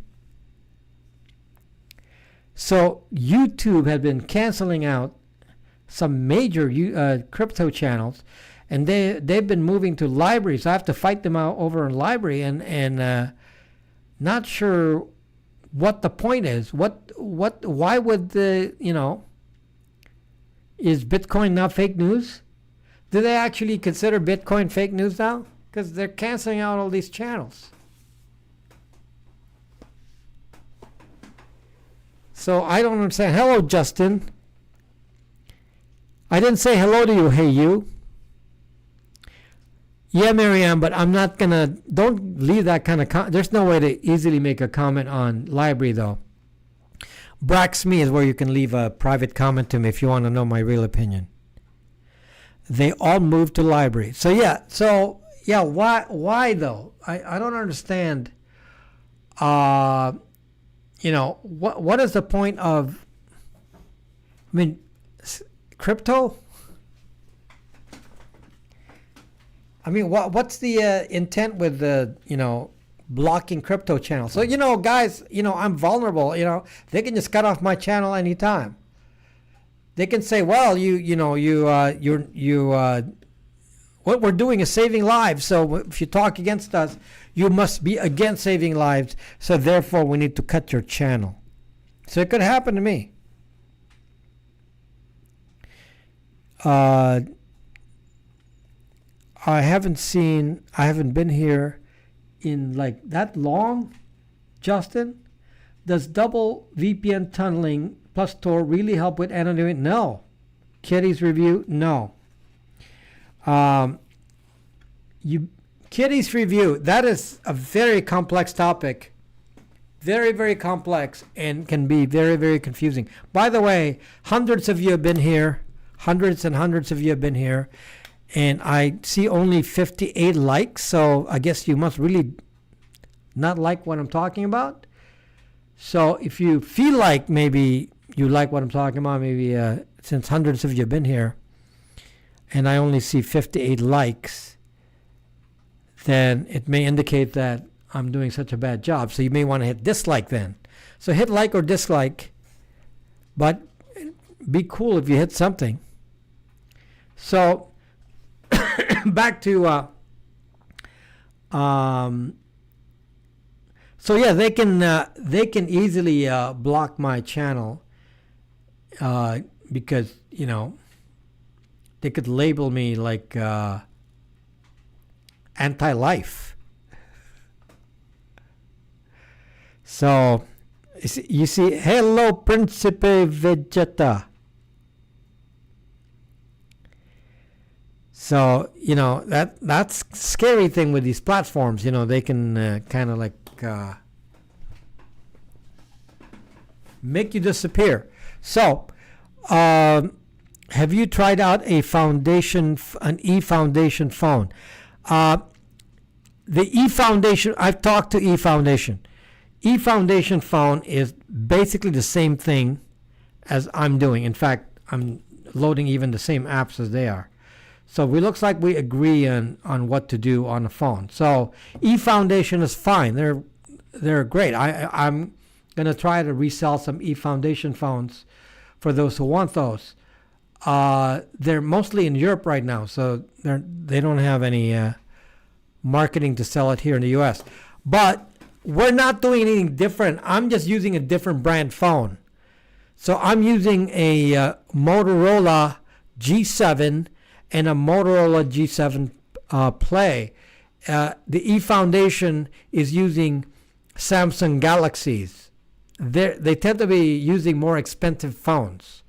So their phones are more expensive. It's going to be more $499 to $699. Whereas my phones are $269 to $299. So that's a difference. So if you want to use an expensive Samsung phone, there is nothing wrong with an eFoundation phone. It'll be the same thing. Okay? Now, if you buy my phones, you're supporting my channel, though, so that's the only advantage. So yes, if you support my channel, support these phones. These are actually newer than some of those Samsung Galaxy phones, and they're actually very, very nice phones. And these cost a lot less. You know, again, my price range is $269 to $299, whereas theirs are $399 to $699. So if you want to use their phone, it's good. These are just same thing.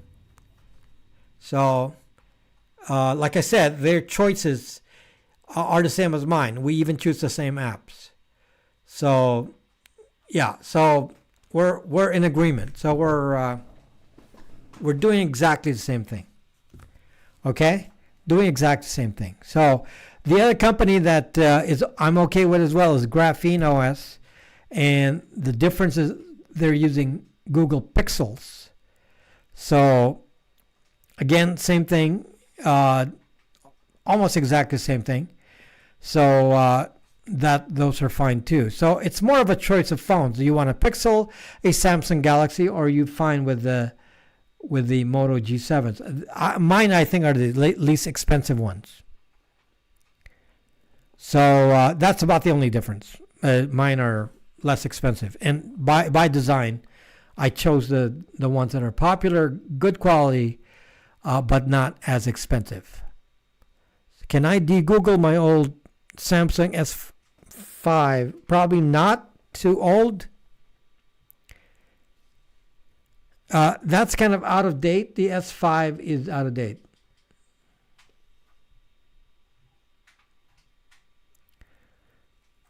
So I just sell that and get one of these newer ones.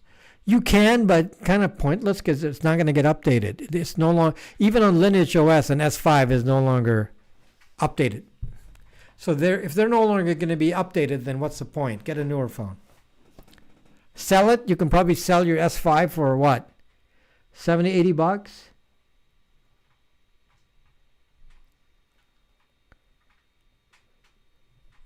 It's not updated anymore, BlackBerry. It's S5 is on the legacy list. What about BlackBerry 10? BlackBerry 10 is Android, so I don't know what's on there.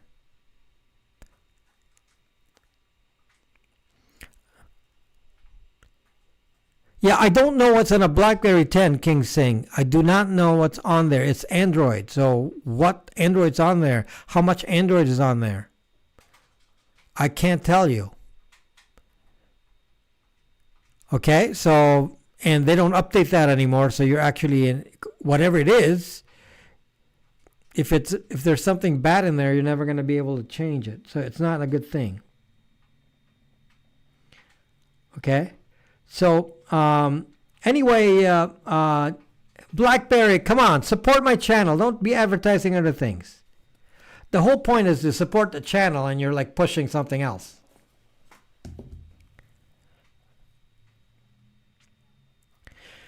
So, if I recall, the S5 is grayed out. It's legacy lineage. So I would not recommend updating an old phone like that, because you're going to be left behind. You're not going to get an update.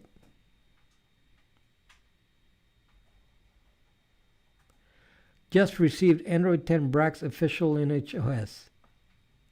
So anyway, so yeah, so the Graphene OS, eFoundation, and me, we're all focused on newer phones. Although I believe Graphene,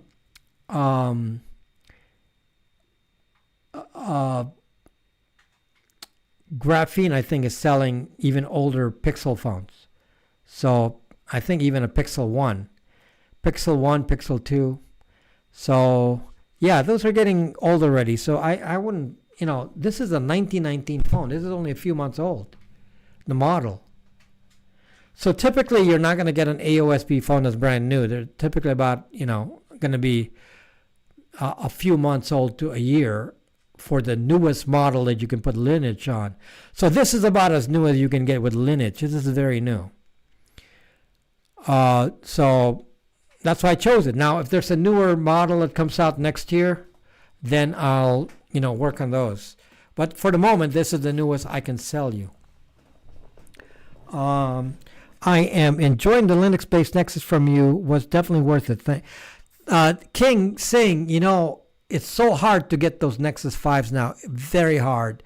I was finding like beat up models on eBay for like $90 just for an old 16 gigabyte. I mean, they're very hard to find, and I'm down to my last two. I don't even know if I want to sell these last two because I don't have one. So, yeah. So I'm down to the last two Nexus 5. So they're unfortunately very popular.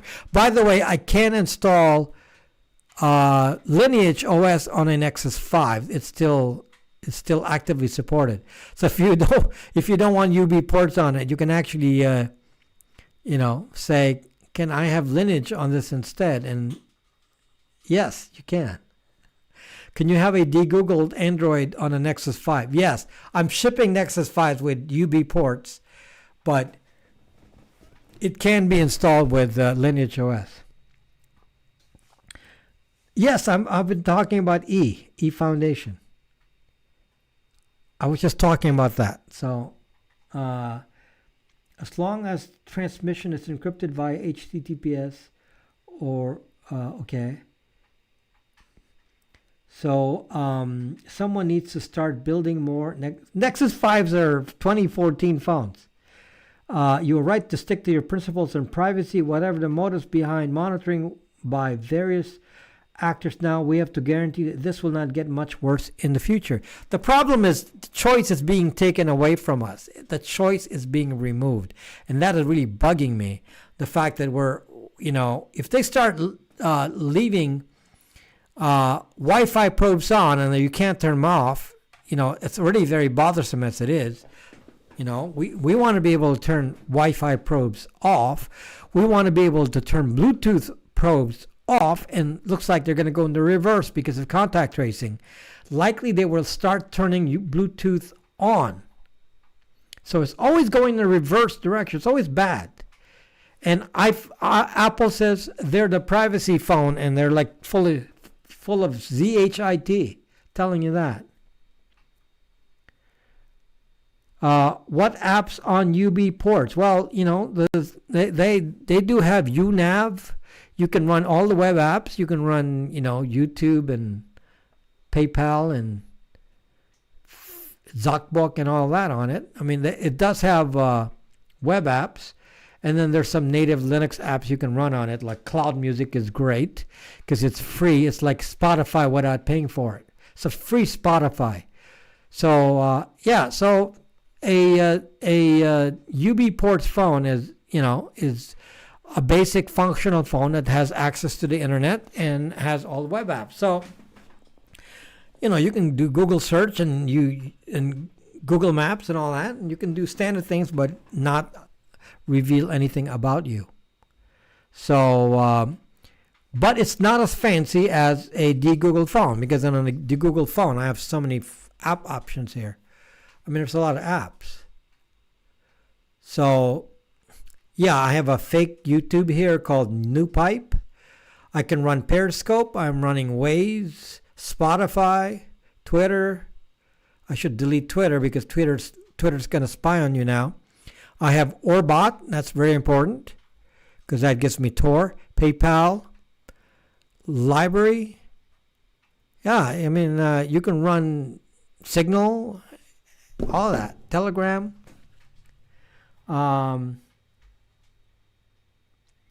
You don't think HTTPS and SSL have backdoors given their widely used protocols?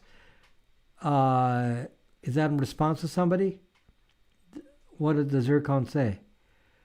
Yeah, you can beat HTTPS, yes. It's in many of my videos. Corporations beat HTTPS constantly. On purpose.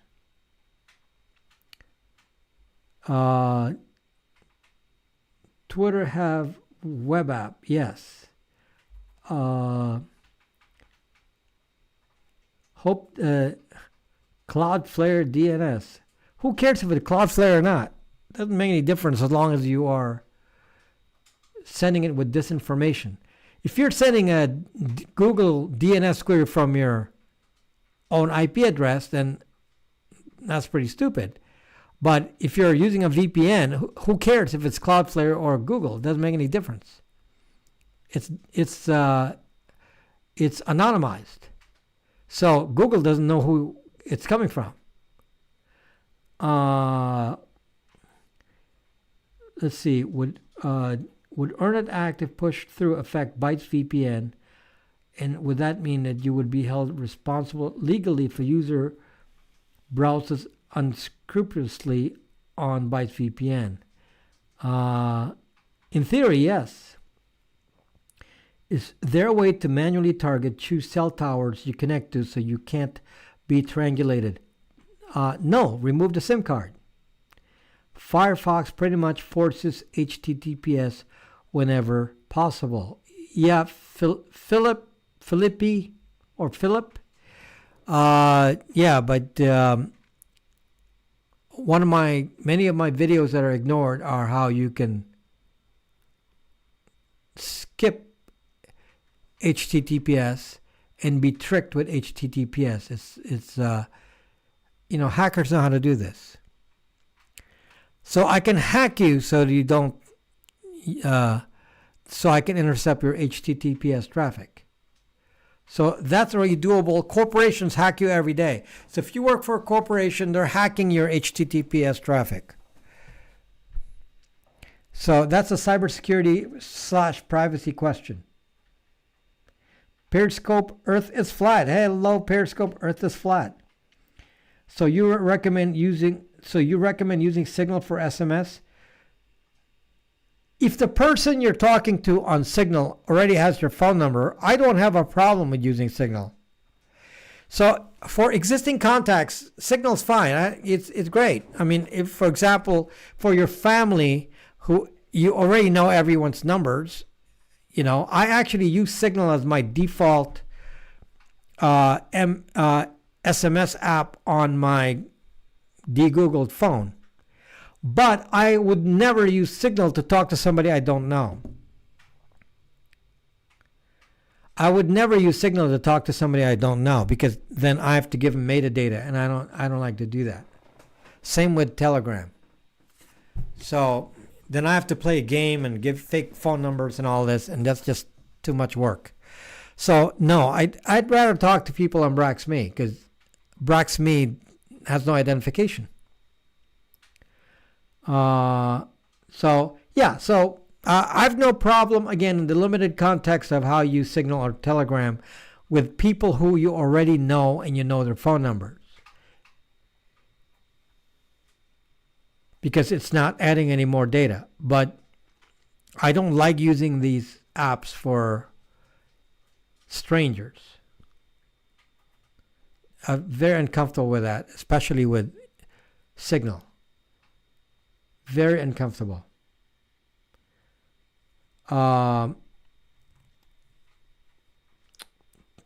Talks isn't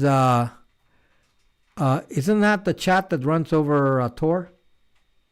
Is it worth de-googling an Android 7 phone? I'm sure you can de-google an Android 7 phone, but it may not be worth it. Corporations can intercept your encrypted traffic, but they cannot decrypt it. They could try to use it for replay attacks, but not decrypt it. What are you talking about, Zircon? You want an instant proof of that, Zircon? Instant proof? Why don't you install AVG antivirus on your computer? Try it. Install AVG antivirus on your computer. Okay? Check the certificate then of any website you go to. Compare it with the certificate that you see when you're on some other computer. And you will notice that the certificates are different, which means they can see the zucking traffic and they can forward it like a proxy to the other side. So your HTTPS proxy to another HTTPS, and they can read everything that's going on in HTTPS. What for? Yes. So they can say that corporations that you're not sending secrets out. This is standard operating procedure by Blue Coat Systems and all these different hardware they load in corporate environments. They can read exactly what you type on Facebook, even though it's HTTPS. So HTTPS is compromised easily, just like a hacker can. Or if I were to hack your computer, I'll load some malware to disrupt your certificates on your device, and then I can hack you directly as well on HTTPS. Or put a proxy on there, proxy server, HTTPS, with a fake certificate. Come on, this is like child's play. You forget I'm a hacker. So, okay. Opera Mini can also decrypt. Opera is like zucking Chinese whatever proxy. Would you actually think about putting a proxy that can read your traffic? Zuck.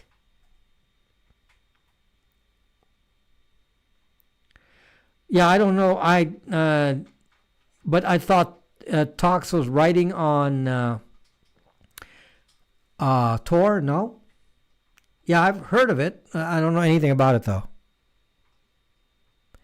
My problem with some of these messaging apps, guys, is like some like Matrix. Is they're blockchain based, and blockchain based communications has a lot of metadata. I use a MacBook Pro for business and meetings. Is it better to go for a Linux laptop now? Well,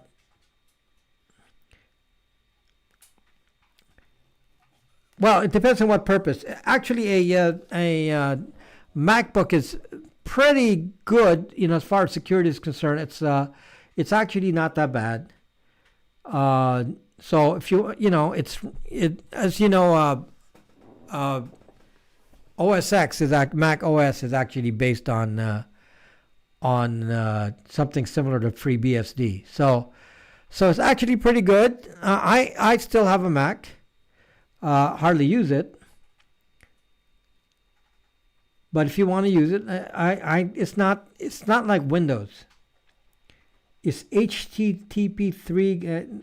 I don't know what HTTP3 is. You can't install AVG if it's a corporate computer unless you have admin right. Well, that's what they do. When you're in a corporation, they give you a computer. They already pre-installed the fake root certificates on it. That's why you're never given an admin right, because they've already pre-positioned the malware on it, their malware. So I am not falling for that kind of attack. Yes, but I'm not installing anything on my computer I don't verify. What? You don't know anything, Zircon. You could already have malware that already ruined your certificates. I'm only telling you how it's done. If you don't want to do it, you don't have to do it. AVG is a very popular antivirus. You know, go. You don't want to do that? You can try Kaspersky. Same problem. Or you can do the backdoor one, Morton Salt antivirus. How about that one? I don't know anything about Threema. Can you connect to random CCTV? Can I connect to random CCTV? Hackers will have made botnets of them. Pizza loving nerd. Don't tell me you have an infection, pizza. Or either that or you have a pine phone. Do you have a pine phone or an infection? What do you have? What do you have, pizza? Does Norton have that problem? Kitty's Review, let me just say that is the most evil corporation on earth. Okay? The most evil corporation on earth. The most... there's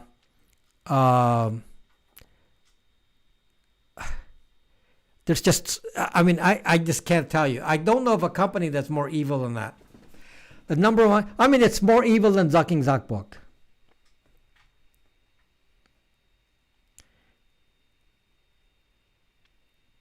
You got your infection from the pine phone.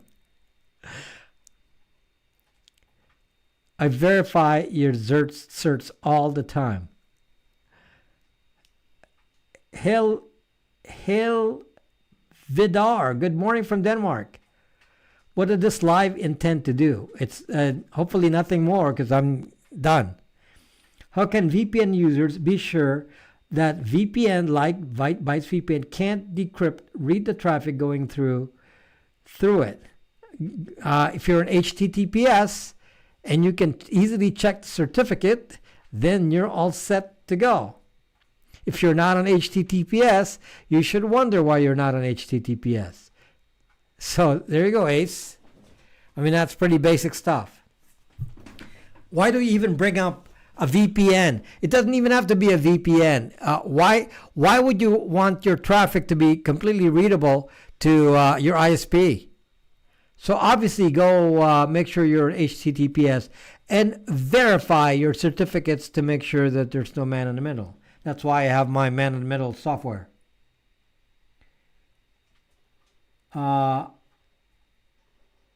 They seem shaded to me. Yeah, no, so you don't need any antivirus. The one thing you do not need is Zucking Morton Salt.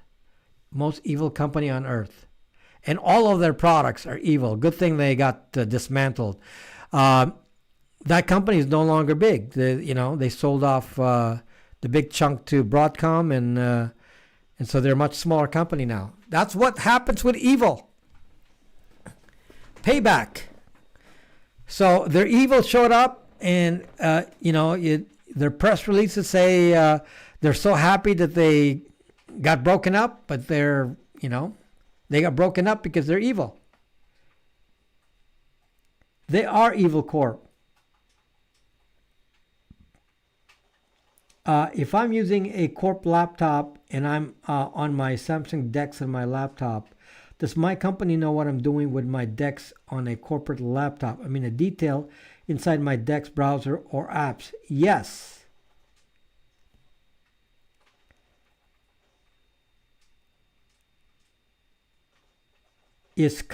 No, you do not need any antivirus. You do not. Can you skip HTTPS? Don't skip HTTPS, but you need to make sure you don't have a man in the middle on HTTPS. It is a voodoo company. Yes, it's a very bad company. So fortunately, they're losing money. Then why isn't? I don't know. Go ask them. Because they were caught. I'm talking about the bad company. Evil Corp got caught, and now they got they got broken up in pieces. They lost what, 2/3? 2/3 of the company's been broken up already. G7 play order, can't wait. Thank you, Frank. So did you order just now? I am running out of these phones, so but I will have G7s next week. So I ordered a bunch more for next week, but yeah, I'm running out of these phones. So anyway, looking for an inexpensive Ubuntu Linux laptop from UBports, but they are sold out. Any other small Linux laptops you recommend? Does it have to be small? It just has to be inexpensive. Like I'm using this. This is a. I should probably sell these, but the problem is I haven't had the time to really, package this. But this is a ThinkPad T430, and they're very functional laptops, and they can run Linux. They're old computers now, but because they were high-end business computers back in the day, they're actually still pretty good today. And you can buy these for around $200, and you can run them with Linux. So can you show us the menu settings layouts on the de-googled Moto G? It's in the video. It's in the video. And besides, you can configure it anyway. I mean, it's just standard Android 10. Okay? So it's in the video. You can see what it looks like. I mean, what else do I need to show you? It's a standard, the way Android 10 works. Isn't that one of the laptops approved by FSF? I don't know if this model. It's a very popular Linux device. Since the middle of last year, I've been receiving videos suffering privacy now with all this social control because of exposed files. I'm very concerned with the government or anyone. Yes, I mean, just to conclude, some of you asked what I talked about the last couple hours. And yes, I will summarize that there will be new things put on this phone to do more radio transmitter based announcements like this phone does now with Wi-Fi. They're going to make sure to turn that on for Bluetooth. This is going to be announcing your presence on the airwaves constantly. As it does now, it will be worse.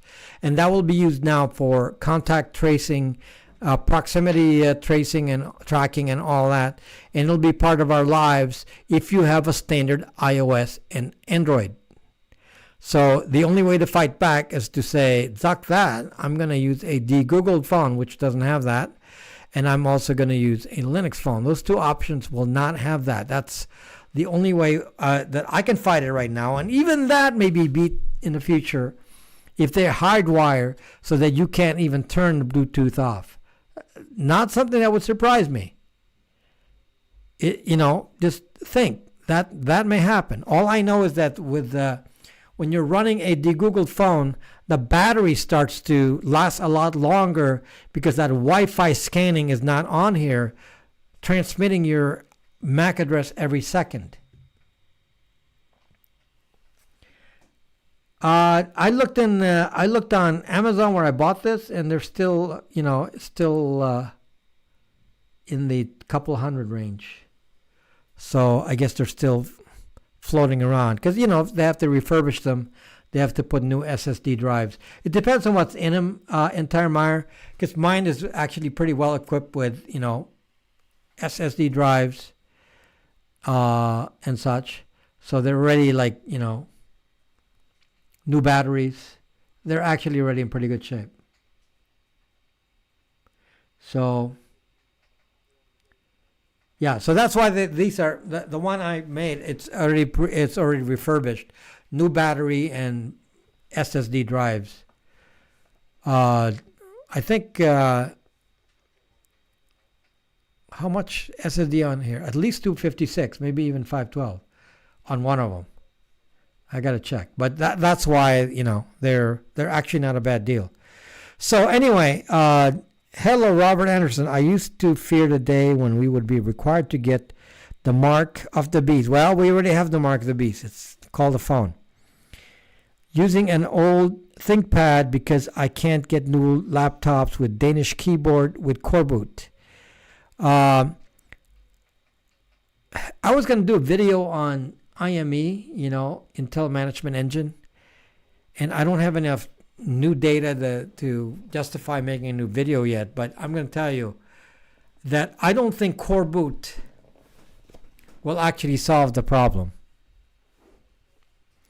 The more I learn about it, I don't think even coreboot will solve it, especially for newer designs of Intel chips. I think that we're going to be zucked even more. Okay, it's not looking good, guys. Okay, with IME, not looking good. Based on what I know their plans are, they're changing the approach. So the term that they're using now is called extensible processor, meaning they can add code after the fact. Okay, they can extend the processor code, so they can add a backdoor and you're not going to know it. So it's very scary stuff. So it really, really bothers me. But, we're kind of helpless here. So anyway, for those of you, hundreds of you have come and gone, and only 77 people left a like or dislike. So if you've been around here and you want to leave a like or dislike, that would be very appreciated. Whatever you feel about the content, just hit that thumbs up or down, whatever makes you happy. It's okay with me. Servers under their domain. No corporation rule can decrypt. If not, the traffic is ending on their servers. No corporation rule can decrypt. Where did you get that, Zircon? Wrong. You're wrong on two angles. One is the three-letter agencies have a way to decrypt HTTPS by harvesting certificates. They harvest private keys, so they can attack some HTTPS servers directly by harvesting private keys, especially with companies like Google that has many, many servers and reusing the same keys. So that's an opening right there. And secondly, I already told you, all I have to do is attack your root certificate and you're never going to know anything. AX, I got here, left a like already. Thank you, AX. Hit it. Yes, thank you. What processors are good? They're all dangerous, but you're going to have to go with an ARM processor if you don't want a built-in backdoor. How about the new Huawei phones? We don't know because of the OEM blobs. There's an OEM blob in there. I don't know what's in there. Yes, it'll be safe from Google. Will you be introducing some other threat? I don't know. Okay. In contrast, even though the Pine phone is made in China, all the code, including the circuitry and everything else, is actually open source. So at least we know all the code. There's no blobs. So yeah, extensible processors and infinite backdoor. Bitcoin looking screwed at the on and off ramps. Well, you cannot screw Bitcoin like that, but you can do DDoS. You can DDoS it. They can decrypt anything as long as the decryption key can fit. Found your channel a few days ago and still binge watching. Thank you, Jack. Thank you. I wish we did. Guys, I mean, obviously the topics relating to privacy are so huge, and you're all coming in here with so many questions on a Friday night, and I try to answer as much as I can in the last hour, which extends the broadcast. And I'm glad to be able to do that. But yes, it's such a complex thing. Sometimes you have to binge watch my videos and then you come back here with some specific questions. But some of you may not have all the answers, and you may be misinformed, and you may have to watch my videos because I don't tell you the same things as other people. And again, the difference is, somebody may claim to be some big privacy guy on YouTube, but I'm the hacker. So, I have a different set of skills. So if somebody says you should use Proton Mail, and I say no, then you should compare and see, why am I saying something different? Because my advice is often different. So you have to ask why. And one of the things you'll find about me is that I am not a shill. I don't shill anybody else's products. This is why I have to sell my own, because no one would sponsor me. I'm not making money off companies that will trick you. So I have to make my own products, since that's the only way I can make a living here. Okay, hello, First Last. So, that's why, and all my products are open source. So if some of you say, well, he's lying and cheating, well, you can inspect the code. I'm not hiding it. All my products there's no blobs. It's all the source code is on there. Okay, even Brax.me is open source. Everything I do is exposed now. So you can't come at me and say, what kind of lying, sneaky things are you doing? Because, if you're going to say that, prove it. I wouldn't want to de-Google any kind of older phone because of the lack of support. Guys, it takes so much time to learn how to use AOSP on a phone, and especially hard to do it on an older phone. And it took me weeks to do it on a Moto G7 Play. I am not going to invest that kind of time on something that I'm going to do only once. That's too much work. I have to charge like a couple $1,000s to even say, okay, I'll de-Google your phone for $2,000. And even that, I'll lose money. Okay, the only way I can do it is by saying, okay, I'm going to learn this inside and out in every way possible, but I'm only going to stick to a few models. That way I only need to learn it once. So that's what I did. Like, for example, I just recently de-Googled a OnePlus 6. Okay? So somebody paid me to de-Google a OnePlus 6. And I'm going to tell you, I don't want to do that again. I don't want to do that again. Because as it turns out, every OnePlus 6 is different. So if you give me one OnePlus 6, it's not going to be the same as the OnePlus 6 I just did. Then I have to go figure it out again. So it's just too much work. That's why the way to do it is sell your old phone.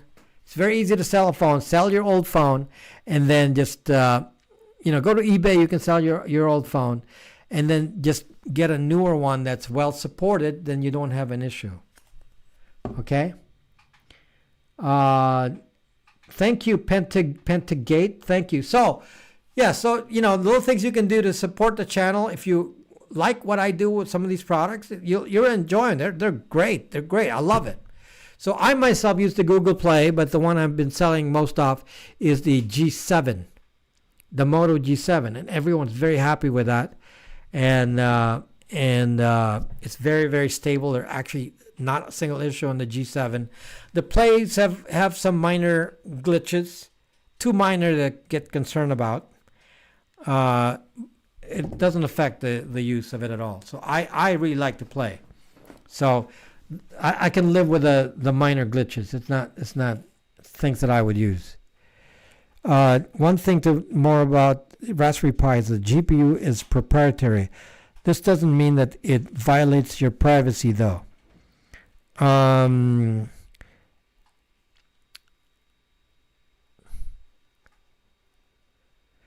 they all have blobs, but the PinePhone, for example, also has a blob version of the same GPU, but they have a non-blob version. Yeah, I don't know. I don't know. Obviously the Raspberry Pi is extremely popular, and it's mostly open source. So